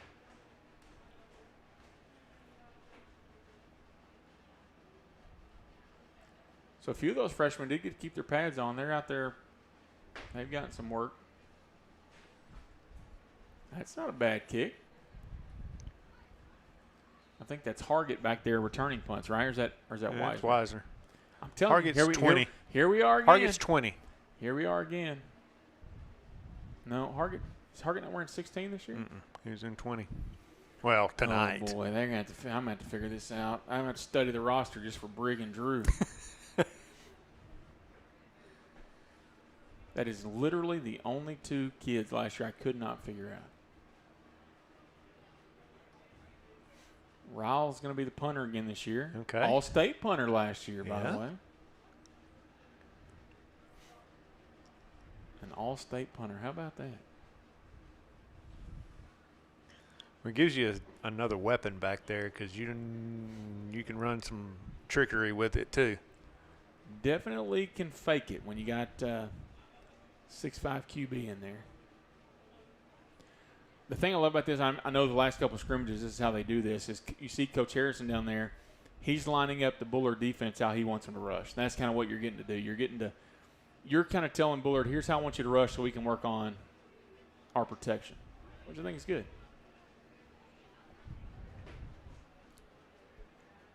You know what? When it came off his foot, I thought that's not a great punt. It ended up going out of bounds at what, about the 10? So an effective punt.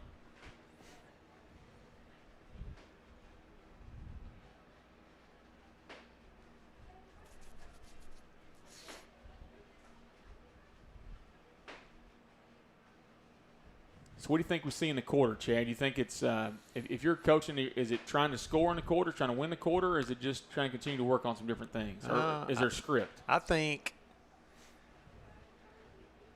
first series you're trying to score. Yeah. And then work on some stuff. But I think it's scripted first 6, 8 plays and see if you can score within those first 6 or 8. Yeah.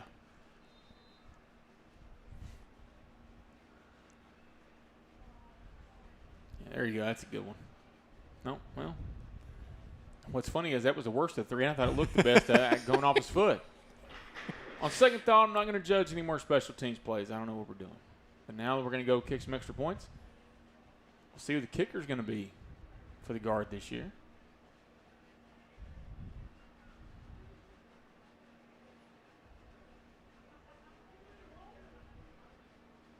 Trying to remember, Chad, who kicked for us last year? Why am I drawing a blank on who our kicker was last year? It was Hobby, right? It was Hobby. So it's been a while since we've had to try to find a new one. Don't know why I was drawing a blank on that. Guy's an all-state kicker twice, and I'm just completely neglecting him.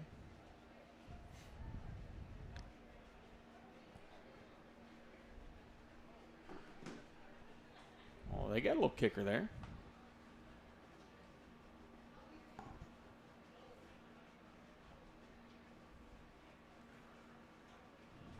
Got to be honest, this is the pretty boring part of the scrimmage, Chad. Yeah. It's getting our camera guy up there good work. Yeah. Cal's getting to figure out how to film a kick. You know what, Cal? That's outstanding work right there. That's a good view. He doesn't have to move the camera.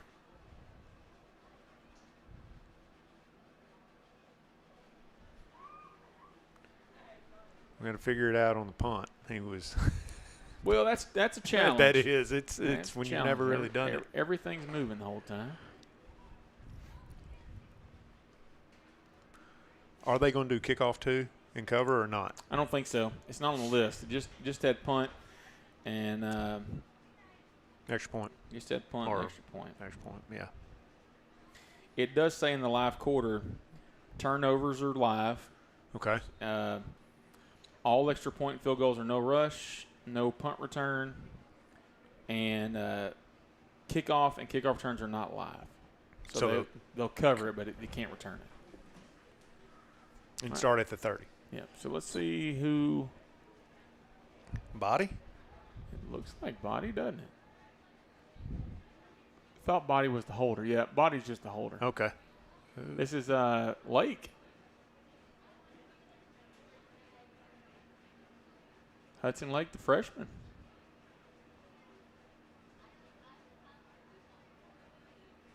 He kicked in middle school. He can kick it. Really? Okay.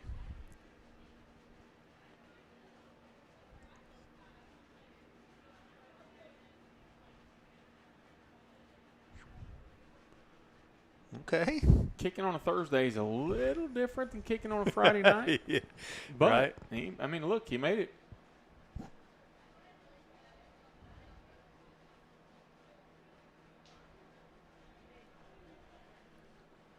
See what we can do here.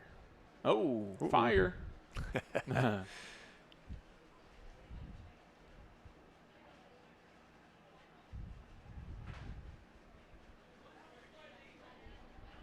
see. They're going to switch. Bring in Casper Hansen to snap it here. Was that Cole snapping earlier? Yep. Okay. Yep.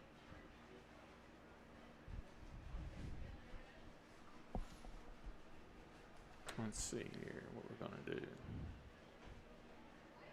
Right, put that one through. There you go. All right. That's on your ass. We'll take a quick timeout. We'll come back. It'll be a live quarter here from Harrington Stadium. You're watching Brook Hill football on NETSN. Brook Hill is more than a school. I am more than a teacher. We're more than a classroom. This is more than a performance. That is more than a scoreboard. At Brook Hill, you are more than a student. Brook Hill provides a Christ-centered education that more than prepares students for college. It prepares them for life. Brook Hill is a place to grow, a place to belong, a place to thrive. Are you ready for more?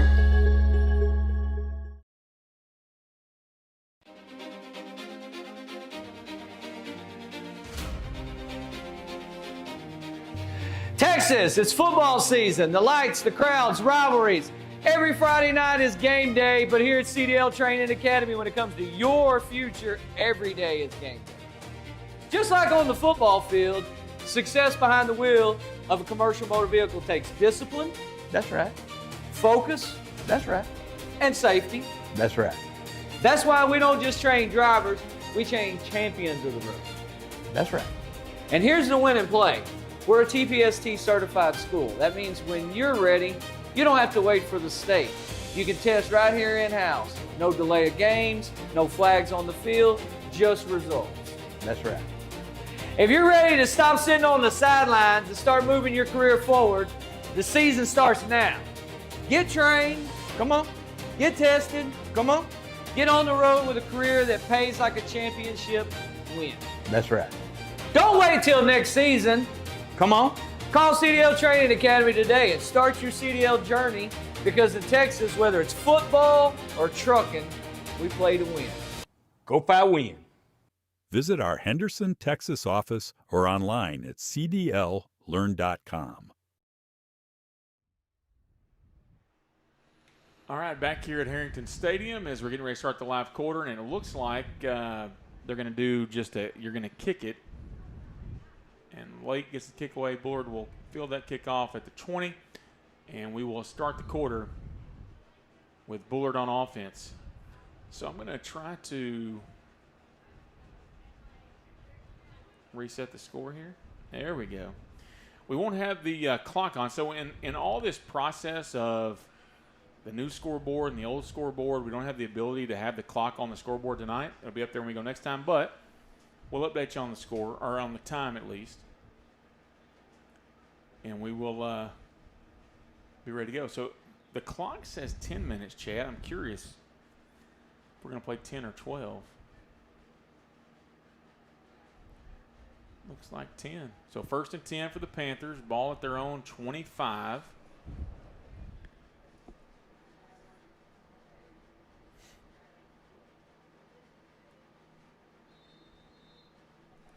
So Carl Tapley down there is the head official for this scrimmage tonight. Pass over the middle, caught, and just about he's still fighting his way up. Going to pick up 7 yards there. It'll be 2nd down and 3 for the Panthers. Well, Carl used to work for Grant's Roofing. I dealt a little bit with old Carl. He's a good one. I like old Carl. He's only said he's going to quit officiating for about the last 6 years. Oh, man. I think I finally ran him out of basketball, but he's still doing football and does baseball still, I think, too. Quarterback zone read. He's going to keep it and got the 1st down for the Panthers. I'm telling you, man, he's athletic. This guy's a good kid, a good quarterback just from what I've seen tonight.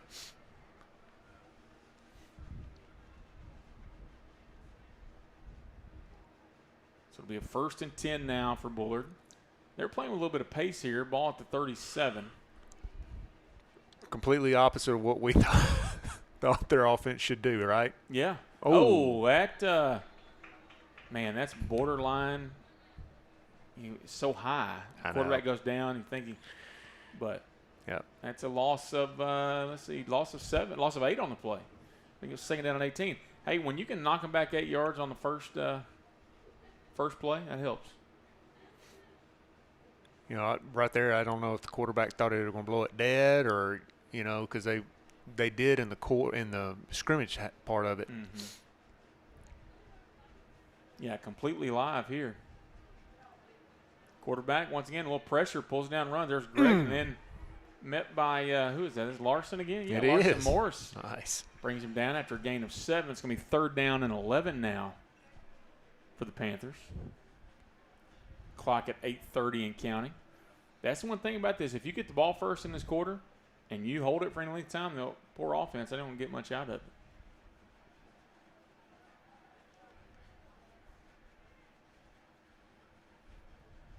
Third down and 11, 8:13 to play and counting here in this one quarter we're going to get tonight. Here comes the pressure by Cameron. Knocked each other down. And there's a deep pass, and it's going to be overthrown barely. Man. I thought he overthrew him by a lot, but had a chance to get there. We had the pressure on him, and we knocked each other down. It's going to be 4th down and 11 now, and the Panthers are going to punt.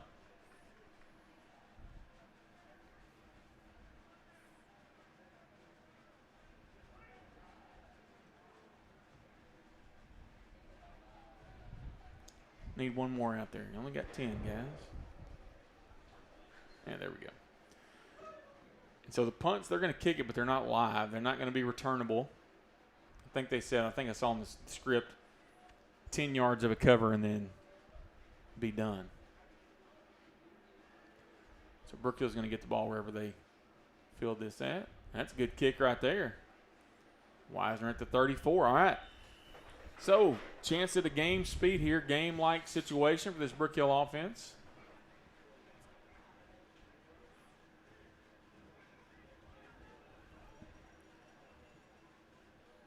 See what we can do here. I see 24. I see PA in there. I do not see 7, so yeah, I was wondering.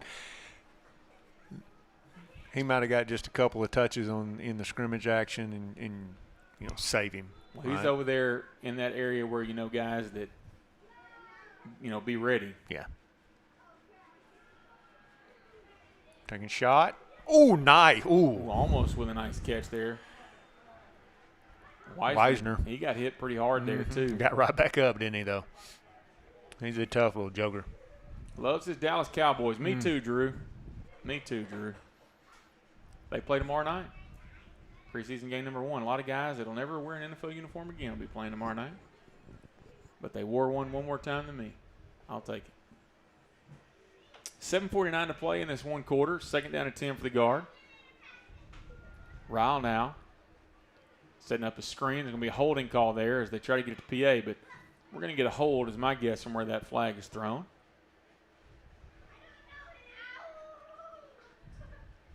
And if you're Bullard, you go ahead and push them back, my guess, make it 2nd down and 20. No, they're going to decline it. And I guess you decline it and try to get the ball back, right? It's 3rd down and 10 here. You're not going for it on 4th down. GC3 up top. Yeah, I'm looking for him.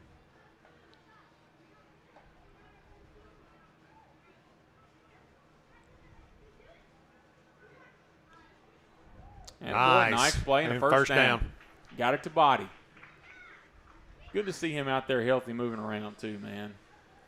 That's a kid that it feels like just has always been gotten bit by the injury bug and has never been. I don't think he's ever been able to get into a rhythm of playing a year, right? Which is unfortunate because the dude's super talented. Yeah, he is. And good kid too.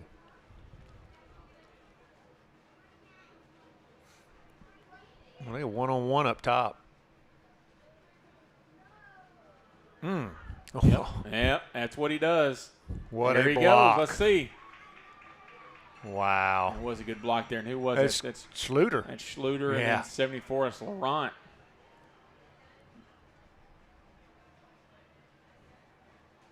And GC3 was blocking that poor kid. All the way. He ran him all the way. Zone. He ran him to the 10 and then blocked him into the end zone. They were playing man coverage, and he did exactly what a receiver's supposed to do in man coverage when they're running the football. Defender over there asking for a flag, and the referee looks at him like, he blocked you, bro. Like, what do you – you want me to throw a flag because he blocked you so well? Yes, he did actually want a flag for you blocking him well. 7:31 to play here. 1st and 10 at the Bullard 33 – or 34, rather. Ryle looking for the deep pass for Cameron and overthrew him there. Good coverage by Bullard.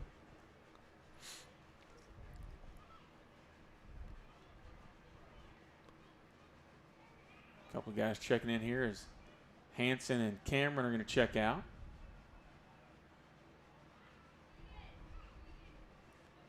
Second down and 10 now. 7:26 to play here. No score in this one live quarter.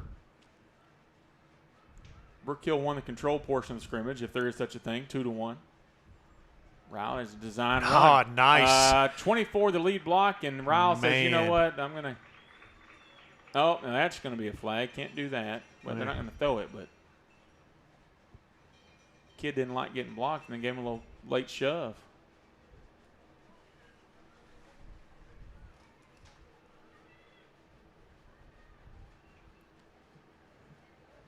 So another first down, 1st and 10. Ball at the 18-yard line. Oh, here comes the pressure. Hey, Rao. Great job, nice Rao. job of getting away from it. Over And the there middle, it is. Touchdown. Rao to body. First off, let's clip that thing. But, man. Yeah, play that one back right now. What a great job by Rao to avoid the pressure. Let's look at this thing again. Here comes the pressure. And Rao. Here comes off the edge. Boom. Nice move. Body finds his way open. Touchdown guard. And it's 6-0 now. And here comes Lake to kick the point after. 7:09 to play in the quarter. Snap, the hold, the kick is up. Kick is good. Man, I wonder what was taking so long. And Brook Hill takes a 7-0 lead here in this quarter. And now they'll kick it off and go on defense. But, man, what a nice move there by Rao. We have not talked about him a lot tonight, Chad. We really haven't. We talked about a lot of other guys. Yeah. He really last year grew into his role as the starting quarterback on this team and as a leader. And from talking to some of the coaches, the things that he has done in this offseason, the way he's handled his business to start this year has 100% just confirmed he's the leader of this team. Yeah. And then you add on to you make plays like that. Yeah. You become the guy. Yeah, you're right. I mean, it's to just see the growth he's had since, from a freshman, and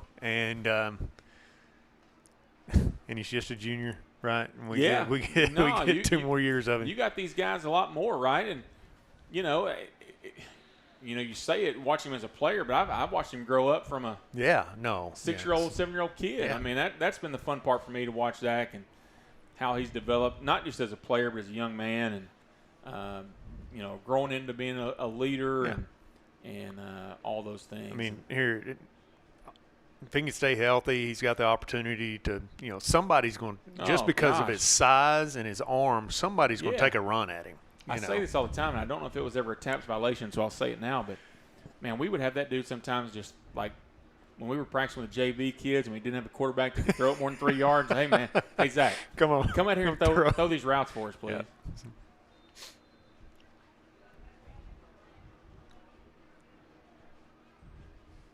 Yeah, he's been a stud player for a long time. A little jet sweep action there and a little jet read. He stayed on his. It was a great job. Once again, thanks all for watching. Remember, we've got 60 people watching right now. That's awesome. As we are here in this live quarter, we got 7 minutes left before we wrap things up here tonight.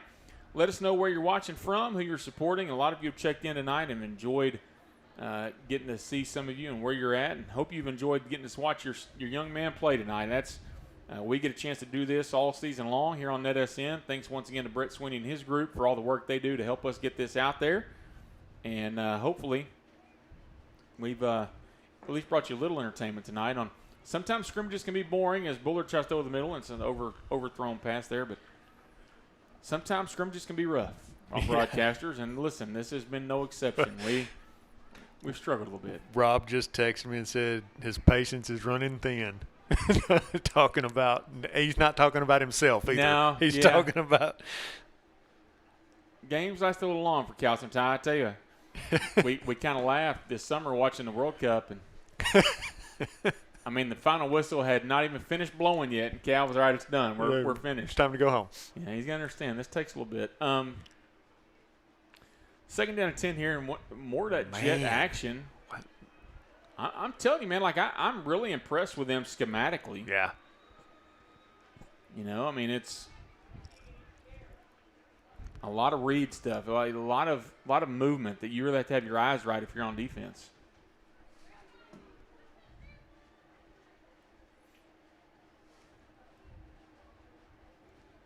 Clock at 6:19 and counting to play. Brook Hill on top, 7-0 after a Rao to body touchdown. Bullard going deep now over the middle, and it's caught. Oh, and great job. Arico. Pick the football. No, they're going to say he's down. But Arico with a nice touchdown-saving tackle now. Can you see a little goal line defense for us? Clock continues to run. Well, he's saying to run it, but it's not. 6:10 to play here.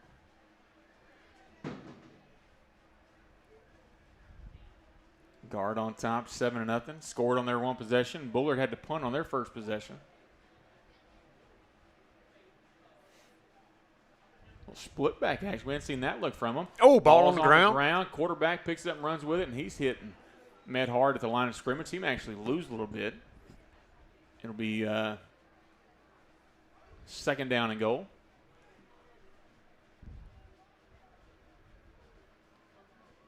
As we get down to about 5.5 minutes to play. Yeah. Reese Barter checking in. Great play, Gio. Yeah, that was a great job. And Gio saved a touchdown there. Reese checking in from Norman, Oklahoma. Boomer also, huh?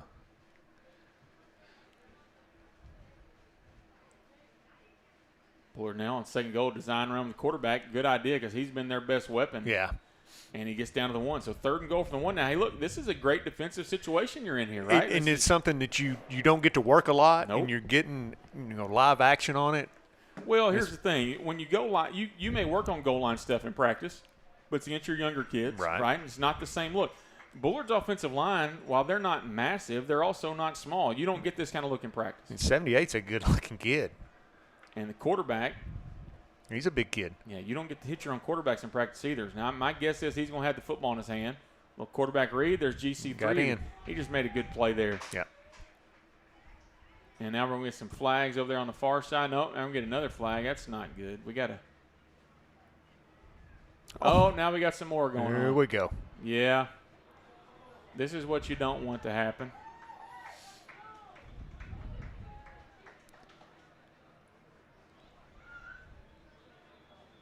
And that'll probably be it.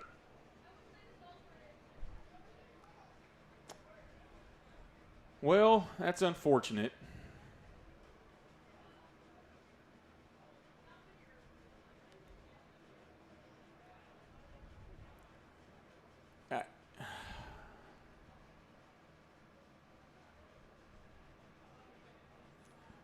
Yeah, I mean, unfortunately, you're probably right. You've seen we've got a lot of work in. You don't want that to happen. We're done, right? Yeah. And let's see what they're going to do. My guess is they're about to talk about it. See what you want to do here.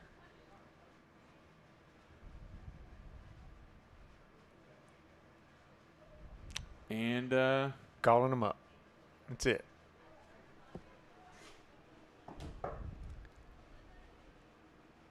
Well, let's see. Maybe. Yeah, the officials are grabbing their stuff.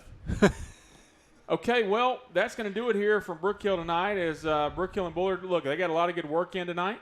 I think that both teams have a lot of things, Chad, that they can work on, both good and bad. They can think about some things that happen, and we'll see. Now we get 2 weeks off and get to go at it again against Brownsboro at the Warrior Bowl. Yeah, it's football season's here. Excited for a great year, and look forward to getting here 2 weeks and celebrating our veterans at Warrior Bowl, and just looking for a great year.